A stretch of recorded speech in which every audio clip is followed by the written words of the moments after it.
How you guys doing today? It's Anthony Ganji. Welcome to another episode of Tier Talk. Guys, great discussion today. We're going to be talking about tailoring rookie placement, basically balancing the facility needs with the officer's strengths. Now, guys, I remember a while ago we had some discussions in the past, me, Russ, Joe, and we talked about kind of like either or scenarios. Like basically, would it be best to put a rookie in full min or put the rookie in max? And we kind of fed into that dialogue, but the dialogue was actually very limiting because it was like an either or scenario, and it kind of left us very constrained to two outcomes. When in actuality, I don't think the answers are as absolute.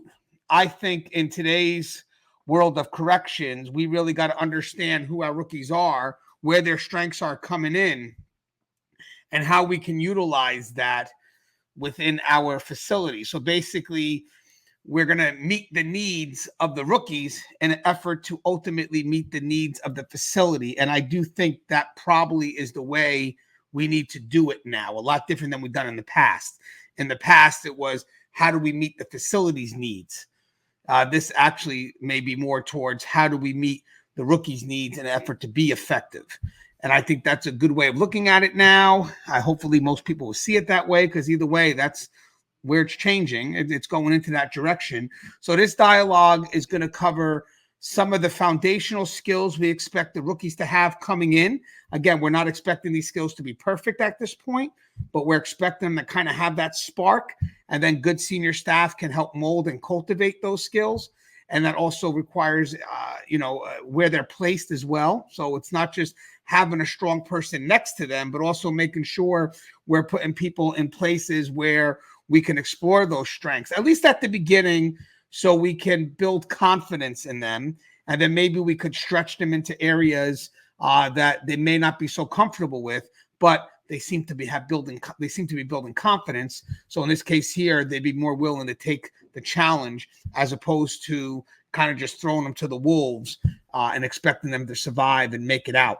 And then after that, we're going to kind of talk about some of the many different posts that are in corrections, especially for a rookie that may have to be in those posts. And we're going to kind of, talk about the post a little bit and what we feel we would expect if we put somebody in that post. So it's going to be a pretty good dialogue. We're going to talk about some foundational skills that we expect from rookies coming in, and then we're going to try to apply that to the different positions. My guests today are going to be Russ Hamilton and Joe Paponio. But before we start, don't forget, I got a couple of books on the market. I have Inmate Manipulation Decoded. This book is available on Amazon. It does very well, sells all across the country. I believe it's $25. If you guys haven't gotten it, you got to get your hands on this book. Link to this is in the description. I also have two books published by Blue 360 Media, How to Succeed in Corrections, Lessons Learned While Working in a Prison. And we have tips for new correctional officers and their supervisors. These books are just loaded with tons of advice. Basically, the format is pretty much a passage in which I kind of develop a topic based on my experience. And then we also have support quotes from other people in the profession. So you got tons of advice. Guys, when I tell you tons of advice, I mean, these books have to be revisited multiple times. And good news is I have 3 other books coming out back to back, all going to be published through Blue 360 Media. I do got some updates. They're in the editing process now, but they are being finalized. I believe that when I develop a book, they're based on gaps. So basically, these are books that I feel fill the gap, fill what's needed, because there may not be enough out there related to these topics. And basically, the good thing about these books is I utilize my experience or the experience of others, and we kind of look backwards with the kind of the perspective of if I knew then what I knew now. So the 3 books I have coming out shortly, the titles are very tentative, so you can't go by the titles. But basically, I have a book about unlocking leadership potential. That book's going to be about $30, and it's going to be very similar to this book right here. It's just going to be loaded with tips. It's going to have short passages with support quotes from people in the profession, and it's going to complement the other books I have on the market. And what's good about it is it's either going to introduce us to a new topic that hasn't been covered before, or provide another perspective to a topic that we may have discussed. Then I have managing inmate behavior. Again, title's tentative. But this is basically just right now, we have a lot of officers that have to work in those restorative housing units, and especially those that are new, and they may not have good senior staff to model from. So this basically is a book that kind of teaches you some of the things that I felt took me about 20 something years to learn. It's very detailed. It's going to require, it's a short book. It's about the size of this, maybe a little bit bigger.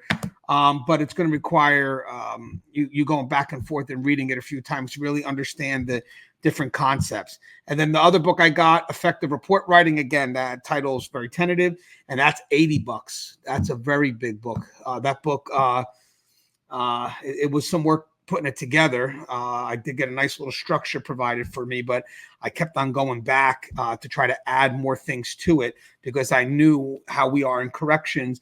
I may put something out there and then people may have more questions or may have a misunderstanding of what that means. So my obsessive compulsiveness, I just make sure I cover all avenues. And this book's a bit thicker. But I will tell you right now, and I don't know from the people that read it, I don't know if I sent it out to Joe and Russ. I don't know if they got a chance to see it yet.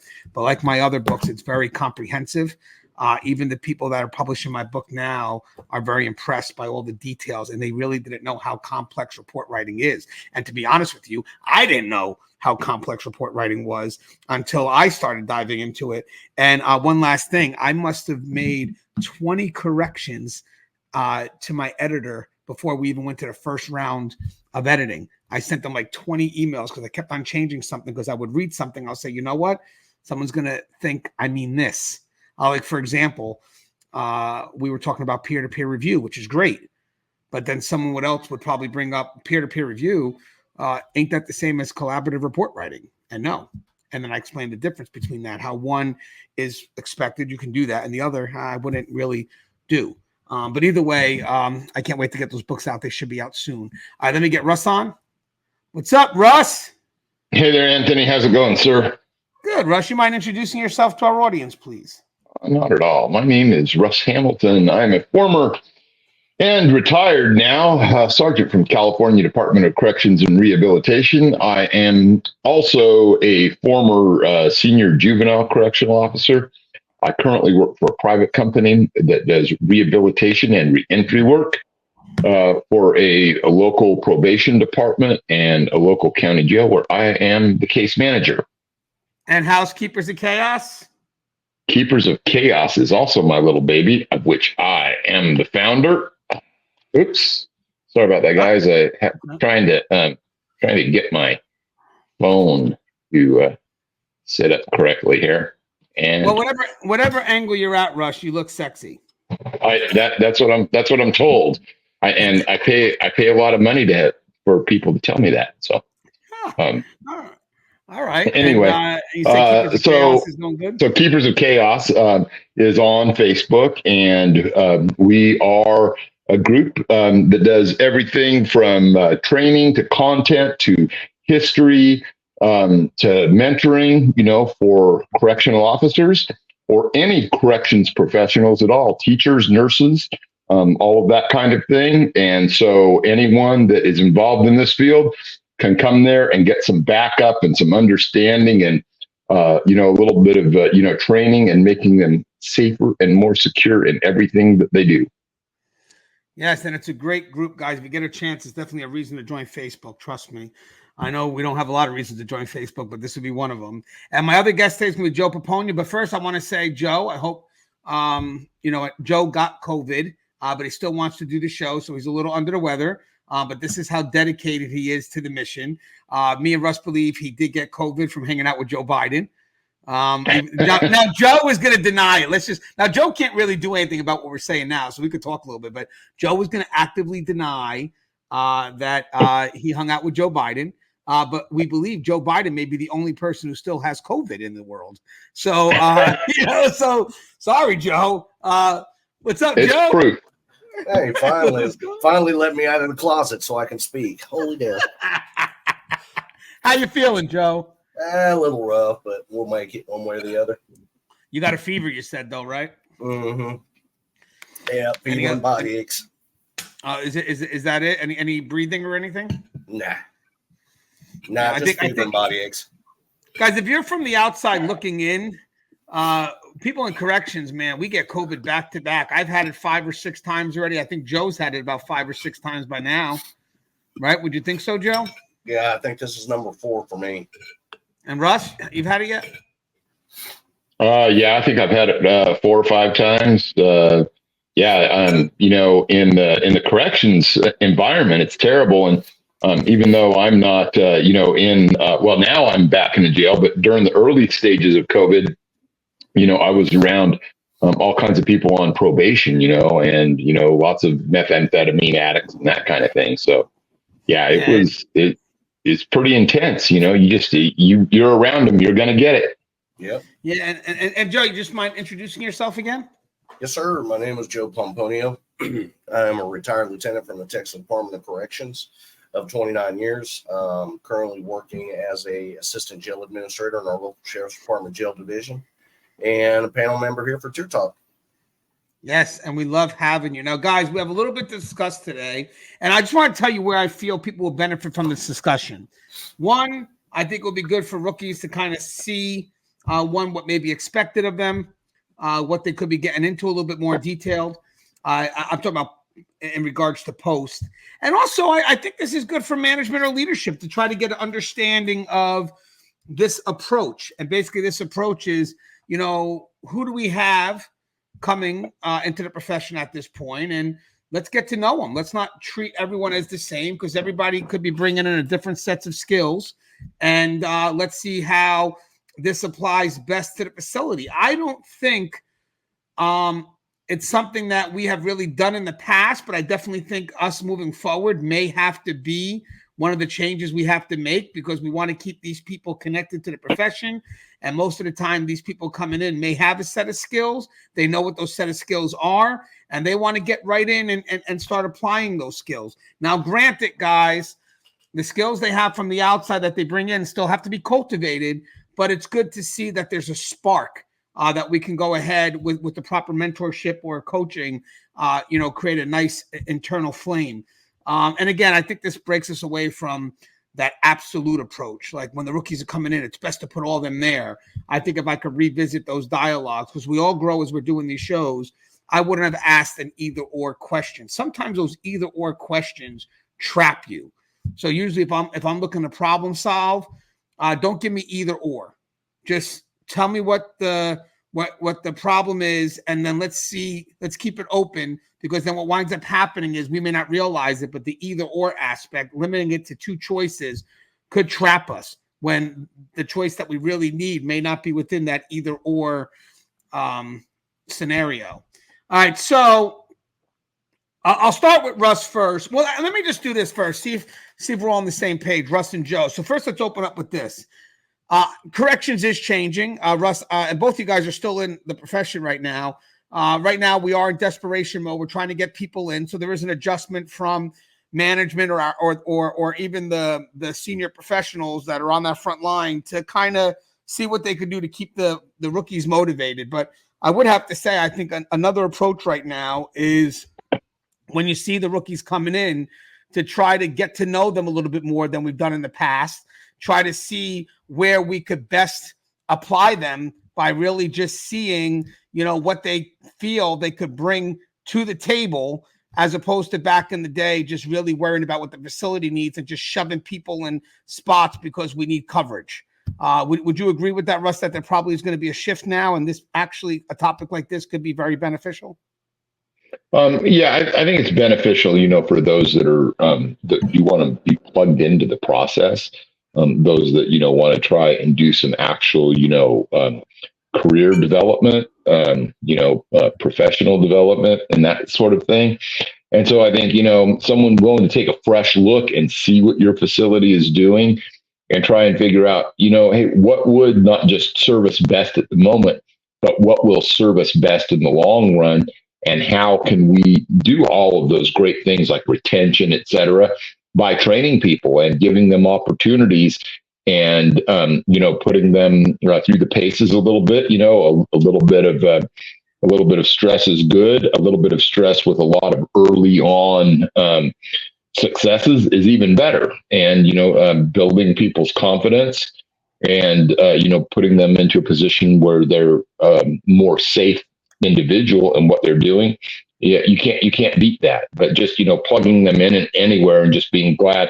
Hey, guess what? That guy over there, he has an actual pulse. That's really not what we want to do, I don't think.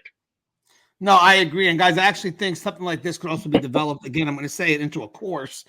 So as we do this could sort of be a course format because we're going to have little labels on the bottom kind of telling you what areas we're going to be exploring in. But Joe, would you agree, Joe? I mean, maybe the shift now is to really see what the rookies have coming in and basically really making a good effort in trying to position them into areas at first where they can, like Russ said, grow in their confidence and basically try to see first what they could bring to the facility in an effort to maybe keep them motivated, if anything else.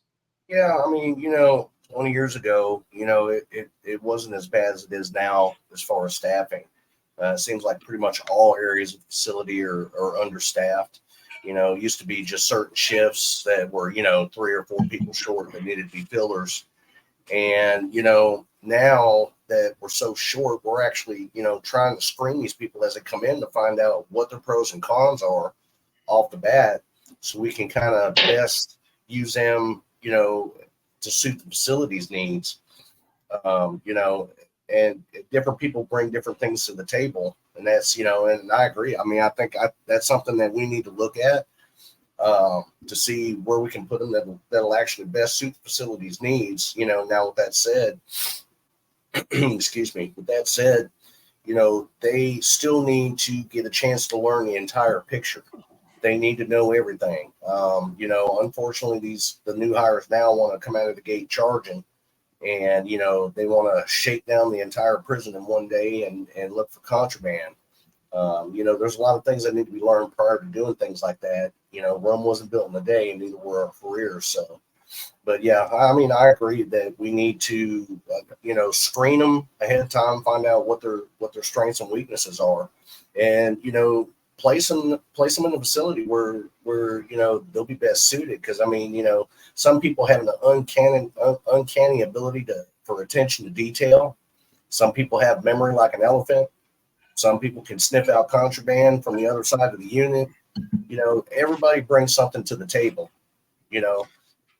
And I think using them where they're going to be best suited is something that will benefit the unit eventually. But like I said, they still need to learn the entire operation and the entire parameters of being a correctional officer. Yeah, and I think there's a great balance, and I love that you mentioned that, Joe. And again, I think this is a good approach by introducing them to the profession in regards to these are the skills they have. So let's kind of get them right in to where they may have a bit of a step forward into some level of feeling comfortable in this new position. And I don't use comfortability in an effort to say complacent or lax, but rather comfortable to try things, to apply things and really get them going. And yes, the balance effort does come though from making sure we have people that when we're stretching them into unknown areas, that we have people that when the confidence isn't coming from the inside, that we have people there to help give them that confidence, to keep them motivated when they start going into areas where they may not have the skill set or even knew of a certain skill set that's needed. Now, this was the tricky part, the first part of this dialogue, when we talk about the foundational skills we expect the rookies to have coming in. And here's the reason why. When you look back at, I've been in the career for 20 years, Russ is over 30, Joe's over 30. It's hard to kind of see yourself as a rookie not knowing things. Because even when I look back after 22 years and I look at myself as a rookie, I'm sure I'm filtering it now through the knowledge that I have. So it's hard for me to kind of look at myself and say, wow, these are the things that, I should know, or maybe these are things I wouldn't know, because now I've been in the profession for so long, I can't really separate common sense in relationship to this profession versus, not knowing it because I wasn't introduced to it. So having said that, I think when we talk about what we're going to talk about now, these are some of the skills at some level that we expect the rookies to have coming in. Now, granted, they may not have applied these skills in a correctional setting, but in some shape or format, they have done it in the outside world. And now it's a matter of us helping them find a way to apply that skill to corrections. And I think that this is sort of what we weed out when we give out the interviews. You know, we may ask them questions that relate to these skill sets, and we may ask them, like, how are you with dealing with conflict whatsoever? And we, you know, the person's like, well, I never worked in a jail. I don't know how to, you know, deal with two inmates arguing yet. Okay, well, where'd you work? Well, I was a waiter. Okay, so how'd you deal with a customer that was didn't like the food? I mean, the point is, somewhere along the line, the skill sets that you have developed in the outside world does play out to some sense, in some case a lesser form, in some case a greater form, within the correction setting. So I'll go with Joe first and Russ. These are going to be the sets of skills that we expect people to have at some level coming in. So this is not that they have it at a 0. If they have it at a 0, they shouldn't even get past the test, to be honest with you. So the first thing I have here is communication skills. So the ability to effectively communicate with inmates, staff, and visitors, both verbally and we'll get to writing later on, but communication skills. So at a foundational level, Joe, how important is communicational skills in corrections, or communication skills?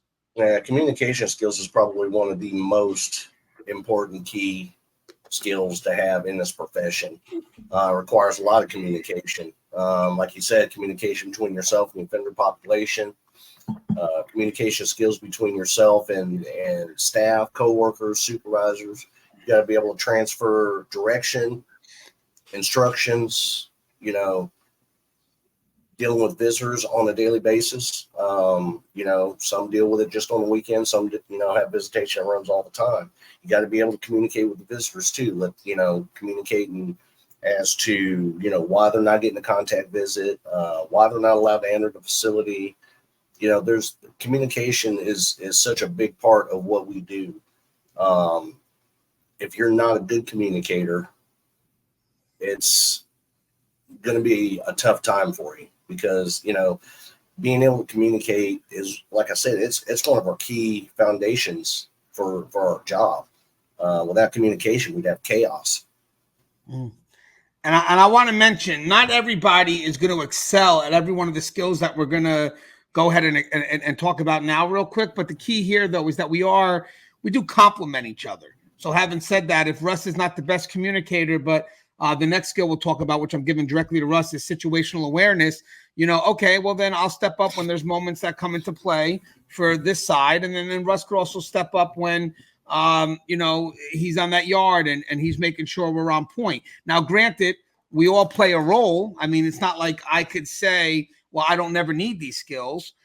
You know, you definitely need the skills. But having said that, sometimes it's good for the stronger person who does have those skills to kind of take the lead, you know, when the moment arises. Like for me, yeah, I like to think I have, you know, some skill at being situationally aware.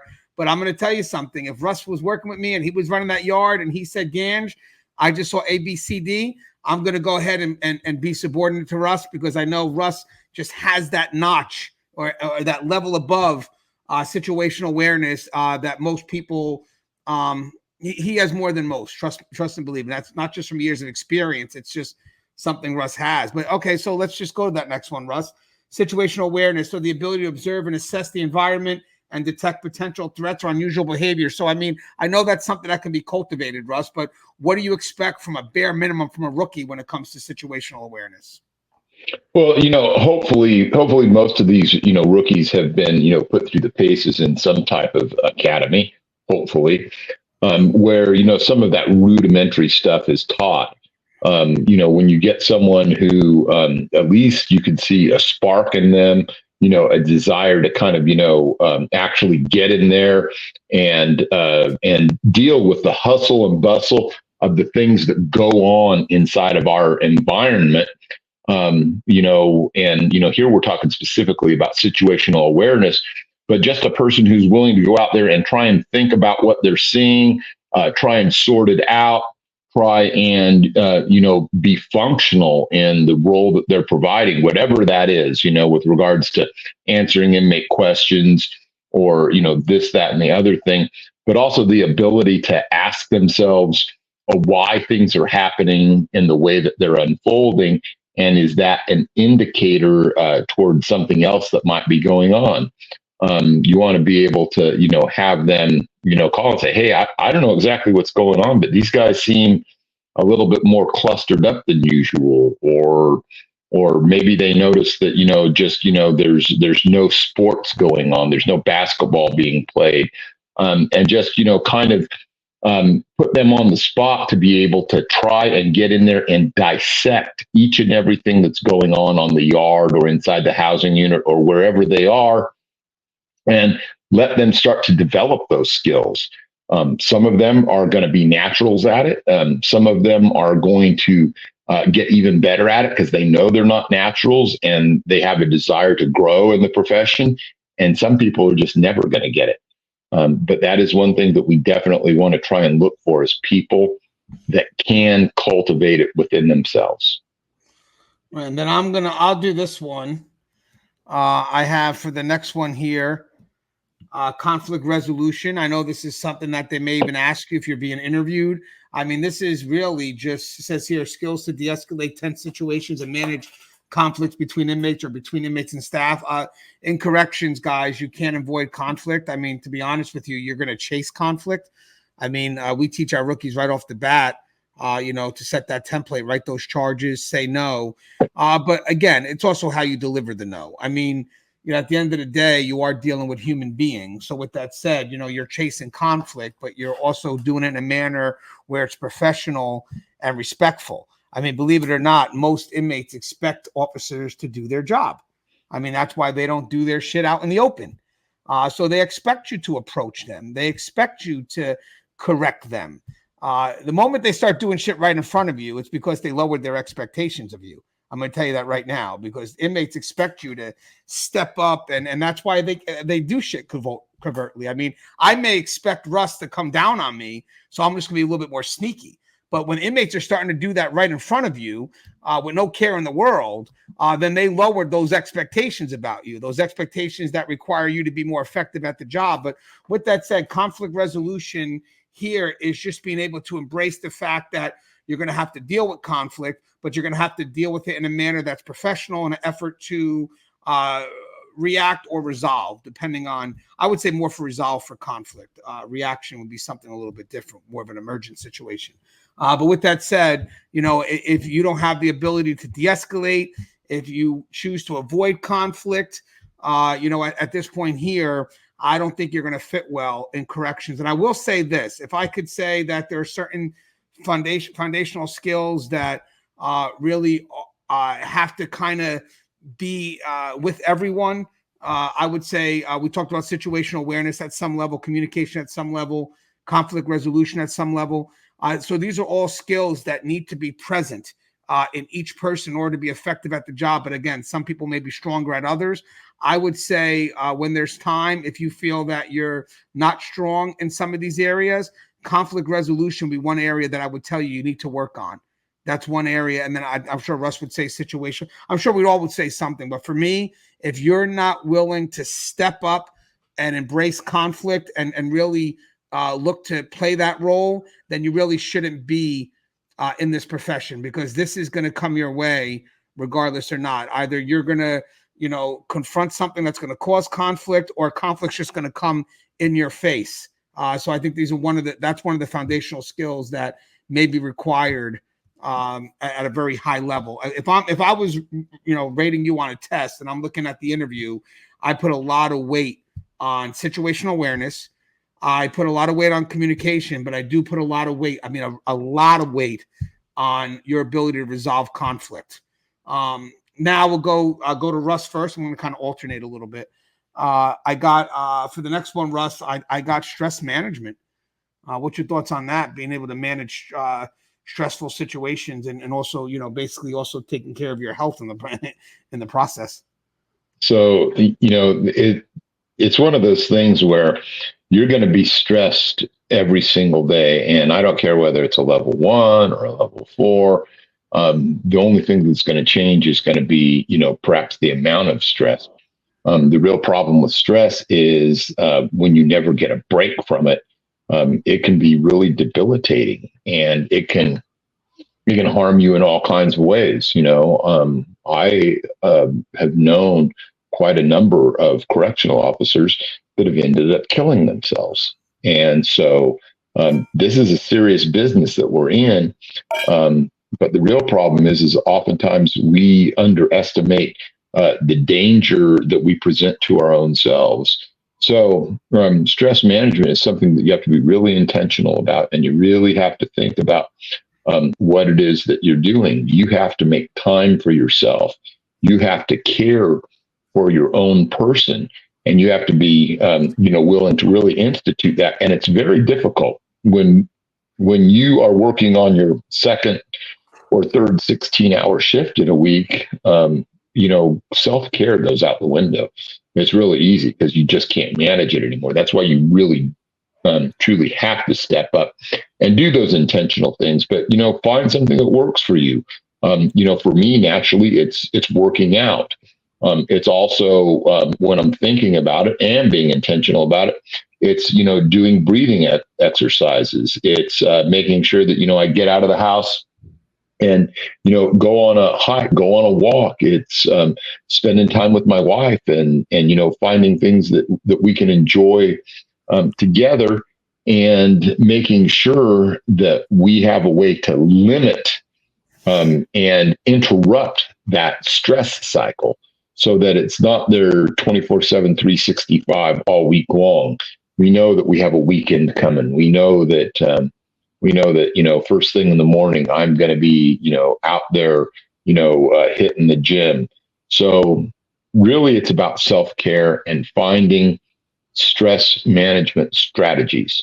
All right. And the stress management strategies are just a lot of different things. They are replacements to take the place of those pieces of stress in the moment, if you will. And so if I had him around here, I'd call my dog over. My dog is a great thing that, helps me deal with stress. But all those things that I mentioned, you have to think of it as a program that you're involved in. And it's not something that's going to happen without intentionality behind it. And I think that's the most important thing that I can tell you. Yeah, and we talk about now, especially now with mental health, the saying, it's okay to not be okay. Usually we did not want to admit we were vulnerable, but you can't deny the fact that we're going to see things that, however routine they may be, I don't think we should normalize. So at that point there, Absolutely. if something does affect us, we have to be able to admit there could be a level of vulnerability. And I think it takes courage to go ahead and admit that. Hey, See, Joe. Look, Joe's got his stress release animal right there. And Joe, you're making Russ jealous. Right. My dog will make me lose sleep all night long by hogging the bed. So, right. That's what they do. So the other one, we got some more. We got teamwork. Joe, obviously, I don't think teamwork is something that you're introduced to in corrections. It should be something that you come in with. I mean, yes, there's a heightened level of teamwork in corrections, but again, it's something we would expect people to be able to do, to work along, to get along. Would you agree with that, Joe? Yeah, and actually, teamwork is one of the basic core competencies that we stress in the academy. We talk about teamwork and how important it is in the corrections profession. Because once you hit the unit, you're part of a team, whether it be on the shift or whether it be in a department. And like I said, that's one of the core competencies we actually teach is besides dedication, is teamwork. I can't really stress teamwork enough because there's no I in team. And, in order to meet the needs of the facility and the shift and get all the daily activities done, you have to work as a team. Right. And guys, a lot of the books I have out stress the importance of working as a team, and not just peer to peer, but up, down, and all around. Okay, another thing we expect people to have is good ethical judgment. So we're looking at a strong sense of integrity and the ability to make ethical decisions. And what we mean by ethical decisions is objective and fair. This is not a win-loss. There's nothing here for personal gain. At the end of the day, the job expects me to do things that I will carry out. In some cases, that's definitely treating inmates that I may not agree with what they did, but they still are under my care, custody, and supervision. So if they require something that they're supposed to have, they get it. And if they're not supposed to have it, they don't get it. Because believe it or not, ethical decisions can be on both sides of the spectrum. It could be denying them what they're supposed to get or giving them everything that they want. So having said that, being ethical, knowing that there's no personal gain in this profession and, standing by those decisions, because, at the end of the day, the decisions that you're making are in support of what the agency expects from you, because you are going to be making a lot of decisions without people watching you. You're going to be trusted to make good, solid decisions. And once you start making decisions that aren't going where they're supposed to go, it only gets worse. Once you open up that door to that 1 inch in the wrong direction, watch how quick that inch becomes a mile. So having said that, for anybody that's in this profession, for a rookie or not, you have to come in knowing that we're looking for people that can carry out the job through the expectations of what we expect from you as a professional, in some cases, law enforcement professional. But with that said, there's no wiggle room here. You do what's right, and that's it. You do what's right, and that's it. Russ, if you don't mind, Joe, I'm going to go with Russ first on this one because I think this may fit Russ, and I got a better one for you, Joe. But I want to give this to Russ only because there's videos of Russ doing this mud runner thing, whatever it is. But I got physical fitness. We do expect some level of physical fitness. Would you agree to that, Russ? And why is that? The thing is being physically fit is going to give you the ability to mitigate many, many violent encounters that might be directed at yourself, that might be directed at other staff, that might be directed inmate upon inmate. And the only way that you are going to be an impact player within that realm is if you have a high level, or at least an adequate level, of physical fitness. And I hearken back to the thing that went on with regards to the stress there. And this is a multi-pronged thing that will help you out each and every time, is maintaining that level of physical fitness. And the enjoyment that you get out of it really does help with the stress a lot. On the side of it being,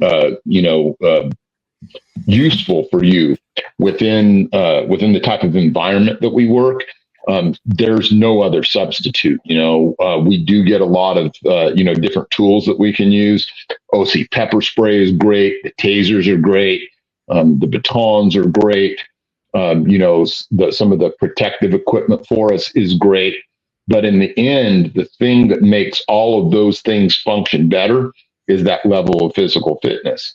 I crawled my 60-year-old ass up out of the bed at 5 o'clock this morning and went and did my 102 floors on the Stairmaster, and then hit upper body and a couple of other things. And I'm not even handling inmates in a type of a scenario where I'm likely to end up having to use force, because that's not my gig anymore. I don't have that badge on my chest anymore. And yet I'm ready if something does ever happen to me inside that jail. I'm going to be able to counter it. And that also brings with it a level of confidence, knowing that, you're going to be able to meet the call in all of those situations, with regards to, making it safer for the public, making it safer for staff, and making it safer for inmates. So, do everything that you can to stay ready, so that you don't have to get ready, because, physical fitness is one of those things where almost the only thing that really truly counts is consistency. So, just bear with it and be intentional about it. Yeah, I want to mention something too. When it comes to, let's say you got to run to a code, you got to make sure that in the process, I know you got to get there quick, but you also have to get there in a manner where you're able to actually do something when you arrive to the code.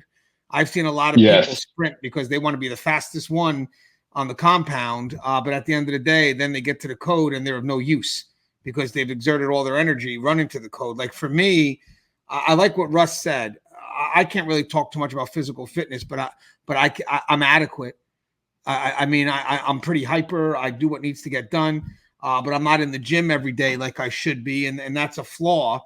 But I also would like to say, don't always look at somebody and pass judgment. I have seen people that look physically fit, muscle like you wouldn't believe, but can't run 6 feet. And I've seen people that just they're stocky, they're a bit heavy, but man, they could get to that code and they could keep on moving. So it really is just a matter of knowing, can I do it or can I not do it? Because the last thing you want is to be in a position where you should have been able to save someone's life, but you couldn't get up and you couldn't run to the code. And when it gets to that point, you're really of no help to anyone. Joe, for you, I got adaptability. For here, it's like, basically flexibility to adjust to different situations and changing environments. I think that's something that you need to come in with at some level. Oh yeah, definitely. You have to be adaptable because things can change from one circumstance to the next, in a split second. You got to be able to either respond to a code, or you may be the one that has to go get the med bag and the gurney because medical. Some units don't have medical after a certain time. You got to be, depending on the situation, you have to make yourself adaptable to the scenario, to the situation. And you definitely have to be flexible because there's no telling what you're going to be doing from 1 minute to the next, given the situation. Regardless of whether it's a fight, whether it's a inmate that's overdosing. There's a lot of situations where one person's not going to perform just one function. So you got to be able to overcome, adapt, and shoot from the hip with each scenario. Right. And then I wanted to give this one to you, even though we did situational awareness, which is the ability to observe and assess the environment and detect potential threats or unusual behaviors. Usually situational awareness is related to a world that's moving. It's flowing. But then there is another area that I think is good too, is that attention to detail. That's a little bit different. Situational awareness, as I said, is more about, watching that moving world. Attention to detail may be more of just kind of looking at a frozen picture, if you will, and basically like if I'm looking at an inmate's room and I'm doing a search, my attention to detail and everything that I'm doing and, how the inmate has his stuff organized, how I'm trying to go ahead and do my search strategically matters to make sure I hit every point that I must hit. But Russ, would you agree there is a slight difference between attention to detail and situational awareness? Attention to detail is really, just noticing the things that are not in their place. And I don't mean necessarily literally in the wrong place, but just that there's something just not right within the context of, what something should look like. And that can be everything from the way an inmate's face looks, the type of expression that they have on them. It can be, just their a little bit of body language that's, a little bit out of sorts. And, I've noticed, many times, when things are going on, just that one little tell, that someone would give to me would be the one thing that would, put me in a position to be able to pounce and make a difference and find some contraband or discover maybe, hey, this guy's acting kind of funny. So, I did a search on him and, holy shit, he had a puncture, right through his thorax into his lung. And you never know what you're going to run across. But that being able to see things that are just not quite right, there's just something a little bit off about it, is the kind of thing that will pay off time after time after time. And so that's kind of like a really nuanced form of situational awareness to me. And, it's something that you just have to like look at things and ask yourself, does that fit? What is the explanation for this thing that I'm seeing? And if it all makes sense, then you go on to the next thing, because you don't have time in your day to attack and question and investigate every little thing that happens. If you did that, you'd be at a standstill in the first 10 minutes of your day. It's being able to have that kind of filter, that kind of, that kind of like filter that, trips that little tiny, voice in your head that says something is amiss. And so it's really important.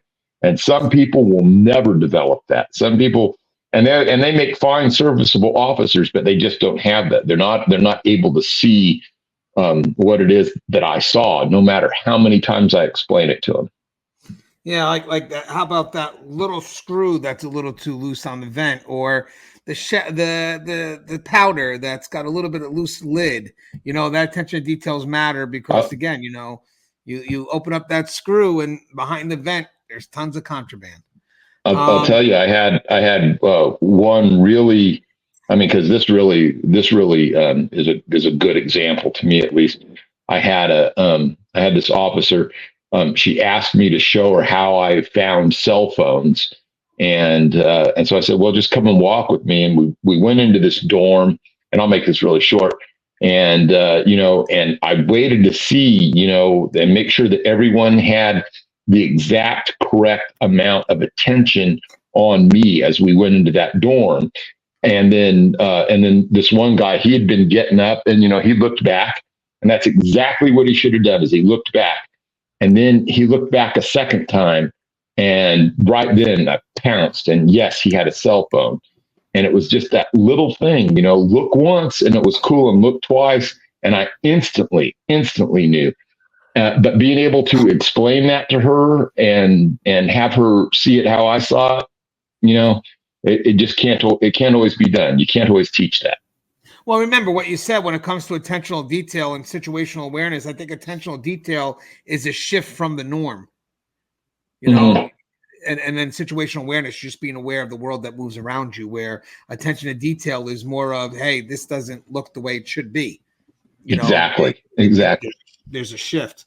I'll do this one right here, since I got a book coming out about it soon. Report writing. You got to have some writing skill. You got to be able to tell a narrative coming in. To be honest with you, yes, we could teach you structure. We could teach you the verbiage that's more universal. We could teach you how to write a report in an effort that it sticks. So, again, related to structure. But you got to have some level at being able to write and write clearly, be able to express what needs to be said. If you're not able to do that, that's part of communication, by the way, you definitely are not going to make it in this profession, because everything you do in corrections is going to have to get documented, and they have to be documented through your words, because you're taking accountability for it. So if you're not able to express what you have done, in some cases, express the reasons why, coherently, cohesively, then you're not going to make it very long in this profession. And I'll tell you something, some of the people that I've seen move up in this profession, some of them move up because they could write a hell of a report. They may not be the best when it comes to responding to codes or whatever it is. And I wish, we could hold them up to that standard as well. But there are some people that they could write, man. And to be honest with you, if you know how to write, the liability in the long run. So, granted, we all have our expertise. There are some people that could truly respond to a code and they can't write for shit. And then there are some that, are right behind Russ responding, and I got you, Russ. We'll figure this out, and we'll make sure your reports are clear. But again, one of the things that, if you're going to make this a career from the get-go, your writing is something that will be scrutinized right from the moment you come into this profession. I have seen people not make it past the academy because they can't structure simple sentences. Granted, now in desperation mode, I don't know if that's one of the things that people have been more forgiving on. But if you can't write a report, or you can't structure sentences, to be honest with you, I don't really see a need for you in this profession. I'm being honest with you, because ultimately that writing skill matters more than most people would think. Okay, so I'll go with Joe first, then Russ on this one. Well, we're going to kind of go down, but so for us, I got cultural competency or cultural competence, understanding and respecting diverse backgrounds and cultures of inmates and even colleagues. I mean, EED with colleagues. But what's your thoughts on that? Having that level of cultural competence? So, the thing I would say, like, if you may be blind or ununderstanding about the differences in cultures, whatever they may be. The thing that can lead you past that, and the thing that you can actually work on developing, though, is empathy. And empathy is being able to understand where another person is coming from. It doesn't mean that you're fawning over them or that you're excusing what they did, but it does mean that you can see it from their point of view. And that can be and that can sometimes be very difficult because some of these inmates have done some really violent and vile things. And that does not mean that you're excusing them or that you don't think what they did is horrible. But being able to understand an inmate based on the way he was raised, where he was raised, how he was raised, and the influences that came into his life, especially that of gangs, can really open up your ability to A, communicate, and B, get inside their heads to be able to leverage that understanding in all kinds of ways. Everything from conflict resolution all the way to being able to validate gang members and even recovering major bits of contraband just because you're able to see it from their point of view. And so that's what I would say is just really work on that empathy thing. I know we've done several different videos about that, and it's not what you think it is. It really can put you ahead of the game with regards to being able to get ahead of the game when we're talking about, violence and contraband and things like that. So that other part of the realm with the cultural part, that's all part of it too. Understanding, what was different in the way that they were, like I say, raised, brought up, and influenced. All right, and then let's get to Joe. Joe, we do expect our rookies to have some level of basic legal knowledge. So basically, familiarity with laws and regulations relevant to corrections and inmate rights. Would you agree with that, Joe? Yep, and that's one of the basic fundamentals we teach in the academy is laws and statutes and policies and procedures in regards to dealing with inmates. I think it's probably one of the first most basic things that we need to teach because they need to understand that while they're there, there's certain things that they have to have. There's certain rights that they have while they're there, and those are the things that they need to understand. That regardless of how they feel about the offender or offenders, there are things by law, by policy, that we have to afford them. Clothes, meal, shower, access to a law library, right to have visits with their attorney without being recorded. There's a lot of things going that they need to know because a lot of that carries over into the duty post for, like, say, the visitation officer. For a segregation inmate, there's quite a few things that they need to have that basic legal foundation under their belt so they know what the offender population has to have access to. Yeah, and I want to mention something too. You know how we had said before, sometimes people have strengths in certain areas. This basic legal knowledge, a lot of people have a mindset for it. They absorb it. They memorize every case study. And it's great because sometimes you have the inmates who that's all they do all day. And then they'll try to kind of impress you or intimidate you by trying to say some case law. And then you got an officer right next to you who just is very fluent and they just retain it. And they go right back and they kind of put the pseudo intellectual in his place. But I think this is something where I've seen some officers that just know it, man. They read it all day. They're absorbed by it. and they love the challenge of when someone comes up and tries to challenge them on something, and they're able to kick right back and just kind of be on point. And it's great to kind of be able to have that balance, because a lot of the inmates actually may have a step up in the game when it comes to that, because that's all they're doing. All they do all day is work on those cases and look for loopholes. And, when that's the difference too. Sometimes we're looking to get people to comply. The inmates are looking for those loopholes in some cases. So their perspective of the law is a lot different than our perspective. Our perspective is to enforce what's expected. In their case, their perspective is how do you get around it? So there's always going to be that conflict. And when you have an officer that kind of memorizes that, there's a subjective interpretation that the inmates may come up and try to utilize to intimidate or maybe even impress. And it's great for an officer who really knows the meaning of that to come back up and said, that's not what's meant. In context, you're eliminating A, B, C, D, or whatever it is.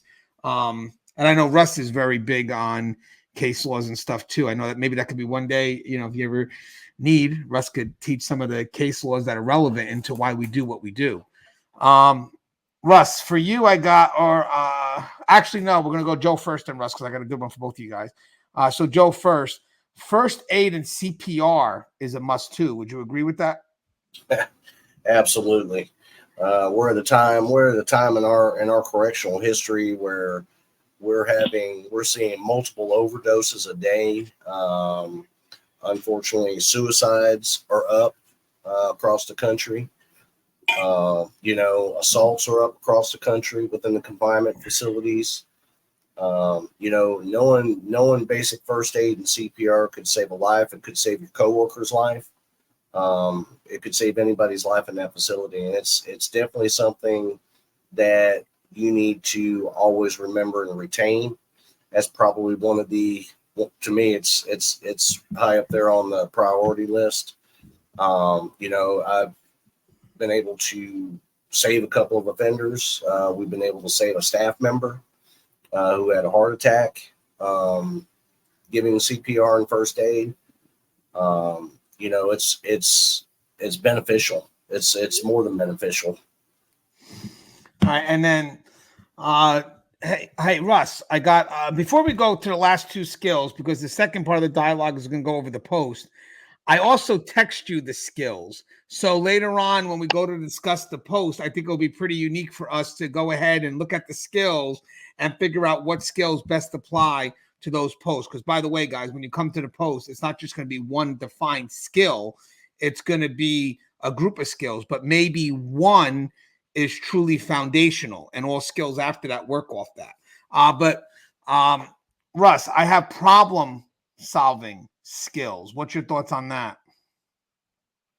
Okay, so you're going to be confronted in this business with a lot of different problems, or as I like to put, challenges, because challenges are the things that give us the opportunity to rise up, adapt, and overcome, and achieve victory. And so, when we're thinking about different ways to solve different problems, a lot of people are, they're really stuck in the rut on, trying to just like, okay, everything has to be a hammer or a nail, and that's the only two ways to go about things.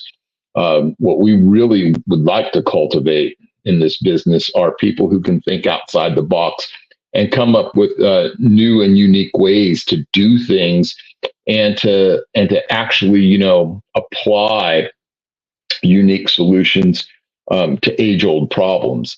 And it doesn't come along very often because, in some ways, corrections can be very basic. But the thing is is you always want to try and work towards being able to, find those things. We had incidents that were going on for a while at one time where most incidents were being caused by Pruno. And for those of you that don't know, California, the term Pruno means inmate manufactured alcohol.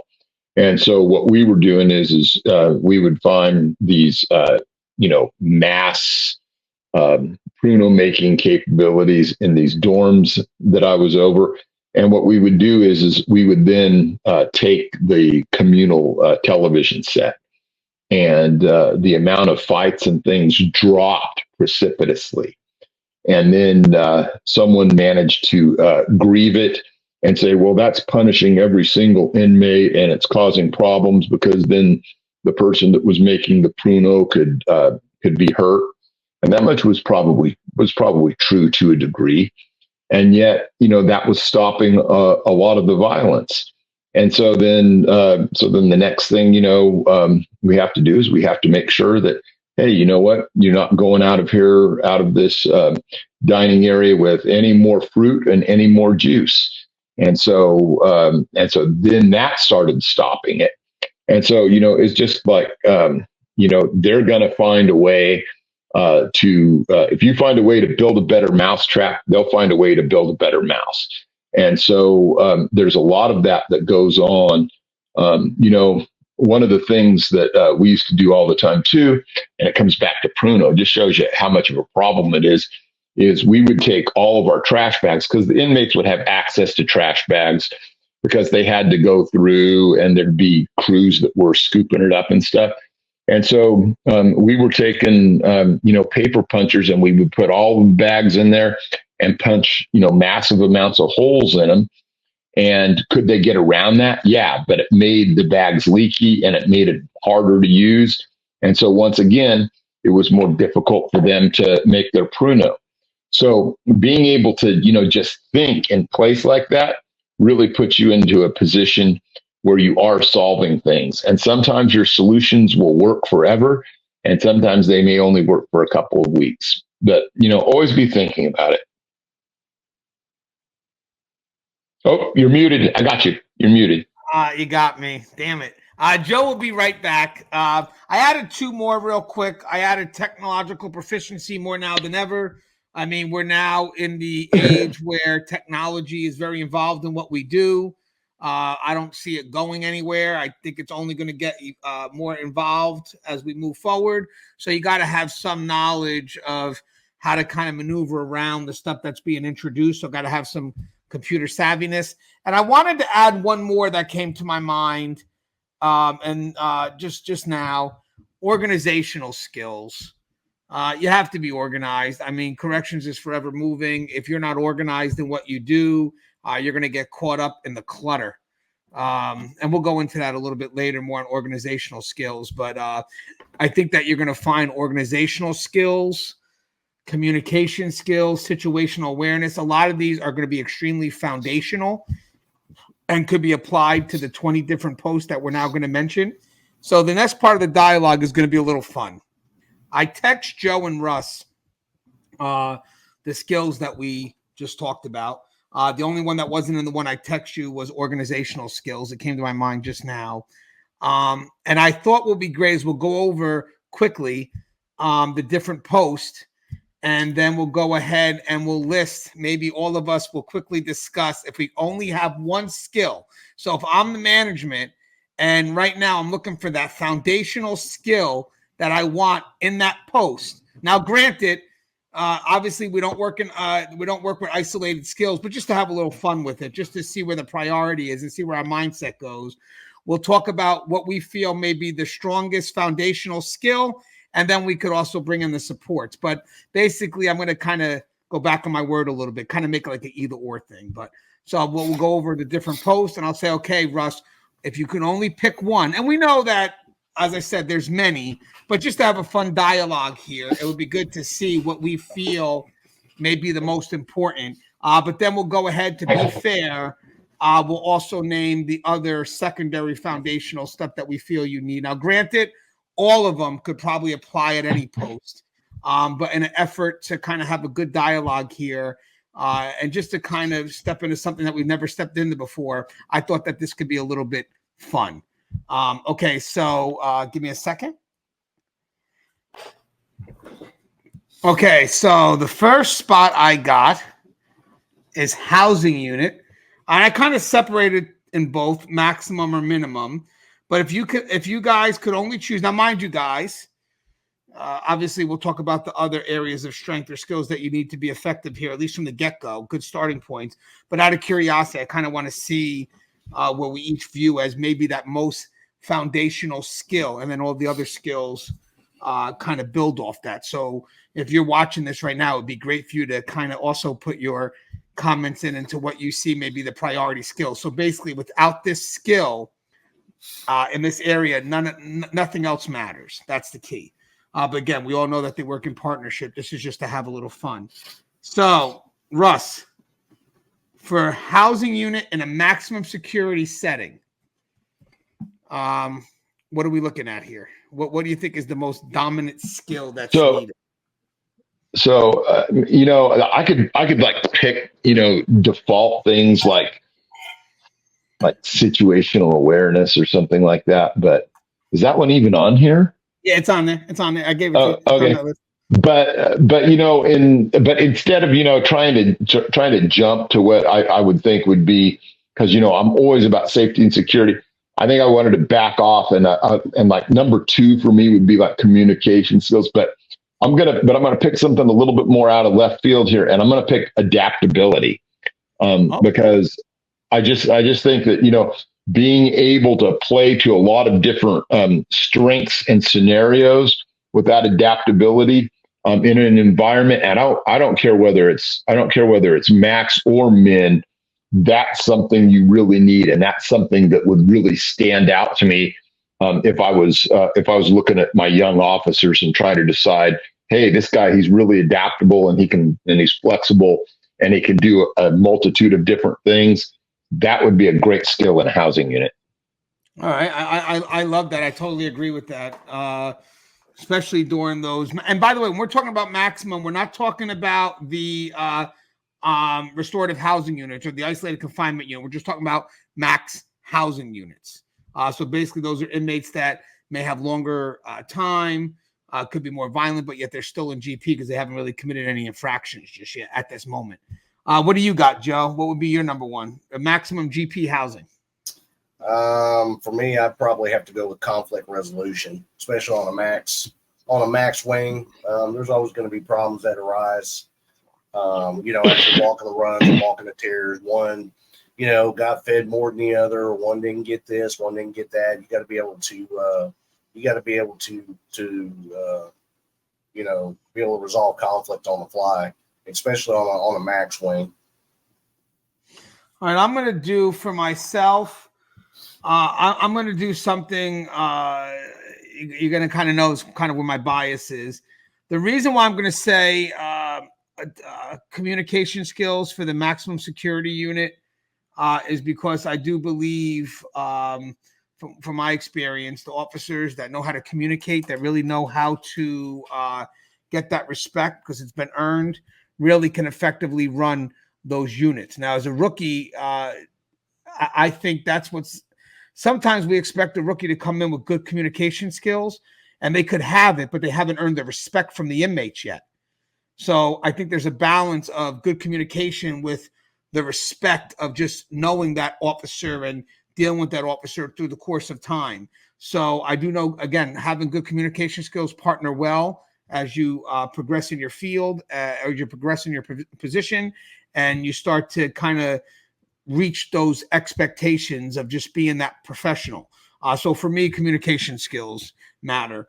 Now, this is what it's going to lay out. I have for maximum housing units, I have situational awareness, so critical for observing inmate behavior and identifying potential threats. We have the communication skills, which they listed as number 2. So that's essential for daily interactions with inmates, giving instruction and maintaining order. So situational awareness was number 1. Conflict resolution was number 3, necessary for managing disputes and maintaining a peaceful environment. Then you got 4, attention to detail, important for conducting cell searches and ensuring compliance with regulations.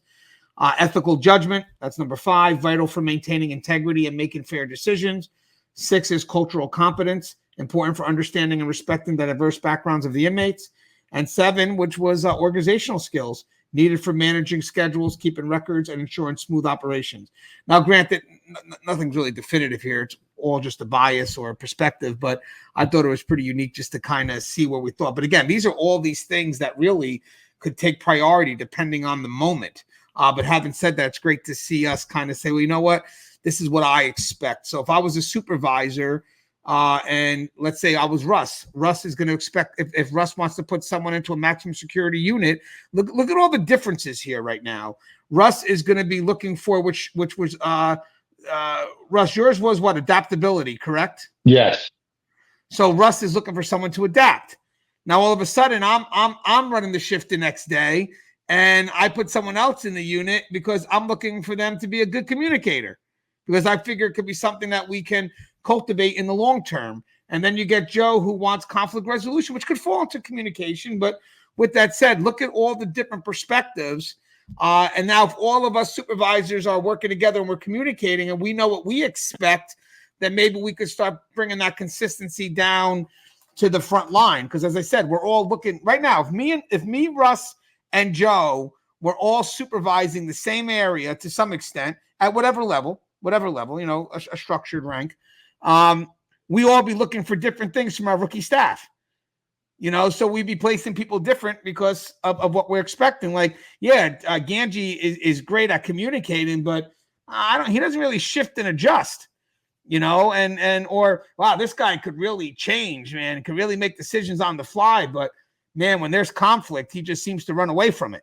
So I think that's pretty good. So again, if you're supervisors and stuff like that, look at all these things that, and how you view what it is that you expect. It's pretty cool. Now let's go to the min unit real quick. We'll start with Joe first. Now we're in a minimum unit. And by the way, this does play out too, because me and Russ had a discussion the other day, and I shared a story with him, which I'll share when I pick this, of how even your peers, if I'm working next to you, I could expect something different. Like if I'm working with Russ, and let's say I'm the senior cop and Russ is the rookie, I may want someone who can help handle conflicts, but Joe, when he works with Russ the next day, I'm not looking for that. I'm looking for someone who knows how to adapt and adjust, or whatever it is, however they relate to each other or don't relate. So for a full min unit, out of those things I sent you, Joe, what are you looking for? I would have to say communication, due to the fact that on a minimum unit, you're going to have more traffic movement than you are on a maximum facility. And, you got to be able to, get your traffic called out and flowing through the unit with, chow, medical, school. You got to be a good communicator in order to get them ready and get them out the gate on time. Man, this would be a great interactive class. I like that communication skill. I was thinking about that. What about you? You got inmates in open dorms and stuff like that, so you're definitely interacting with the inmates a lot more. But what are you looking at, Russ? So I'm trying to think of the best way to think of this little exercise we're doing here, and so I'm trying to think of words to use. And so I think what I want to do is I'm going to try and pick what I consider to be the natural corollary to what we're looking at here. And so for me, the natural corollary for a housing unit officer in min is problem solving skills, because in minimum, you have a lot of problems. And not all of those problems are going to be, conflicts. So I chose that over conflict resolution. And then communication skills to me is a little bit more general. So that's why I picked that. The problem solving skills, because there will be a lot of different problems. And so I think that's the natural corollary for that one. Yeah. You know what's funny about this? So I had a discussion with somebody who worked in max and somebody who worked in min. So mind you, even the expectation of your peers, who you're working next to, when it was max, the officer wanted an officer that had strong situational awareness. That was his priority. Other things outside of that could always support, but he wanted situational awareness. The officer in the min area, I was also thinking maybe situational awareness, because you have more inmates out there moving around and all these other things, because I definitely think there's a lot more movement going on in min too. This officer surprised me. He said he wanted someone that had good organization skills. because you got inmates that are everywhere. They could be everywhere. They got outside details. You know, they're all over the place in these min areas because they do more. They're more active. And if you don't have good organization skills, you're not going to know where your inmates are. So for him, that was a priority in the moment. But to him, that played out, and it made sense to me. It's true. All the activity that goes on in these min units, if you don't have somebody that's organized, you could have people everywhere and not even know where the hell they're at, because that is a very active area. So I'm going to agree with him on that one. It's something I never thought of before. I thought outside the box, but he opened up my eyes today. I said, yeah, I could see that. And he was obviously frustrated because he'll work with the new officers, and thank God he knows who's out through routine. But, you know, what about there's 2 new officers and they're going right into a full min unit, and everybody's getting ready to go to their many different details and all this other bullshit they got going on. And they're coming in like, dude, I don't even know these inmates, let alone where they could be, because I don't even know where they could be. So I think having a good organizational skill, I think, does carry out pretty well in min. But again, they have some of the, this is how they listed it. They have communication skills first, so essential for daily interactions with inmates, giving instruction and maintaining order, more open format. Situational awareness, because it's important for observing inmate behaviors and identifying potential issues, because you got more of a dorm setting, it's more open. They did mention conflict resolution, necessary for managing disputes and maintaining a peaceful environment, but I did like Russ's perspective on that, to be honest with you. The attention to detail, important for conducting inspections and ensuring compliance with regulations, because you have more moving parts. Again, these units tend to be a little bit more active because the inmates have a lot more freedom. Ethical judgment, vital for maintaining integrity and making fair decisions. And the reason why I think that comes out here too is because you're interacting with the inmates a lot more than you would be. I mean, granted, you are dealing with inmates but there could be locked down. These guys are out in the open, and there tends to be more open dialogue with them because they're out more. Cultural competence is still on there, important for understanding and respecting their backgrounds. And then they had organizational skills needed for managing schedules, keeping records, and ensuring smooth operations.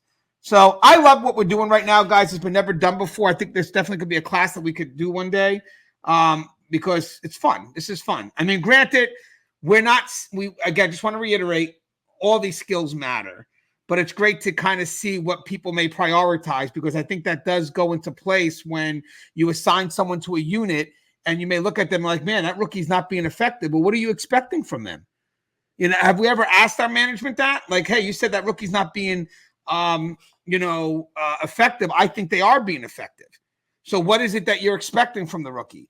Well, I expect this rookie to have more vigilance. Okay. Well, I actually expected the rookie to be up there and, you know, settling conflicts a little bit. So I guess we're seeing things differently here. But I love this because it gets people to know that there's no absolutes here. There's so many different routes. So knowing the rookies actually helps you understand what it is that you can expect from them.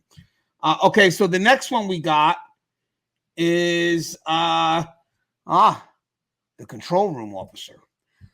So with that said, for me, the control room officer should at least have a year or more on the job, at least a year or more. They shouldn't be in the probation period. But having said that, it's not always the case. Unfortunately, we could be understaffed.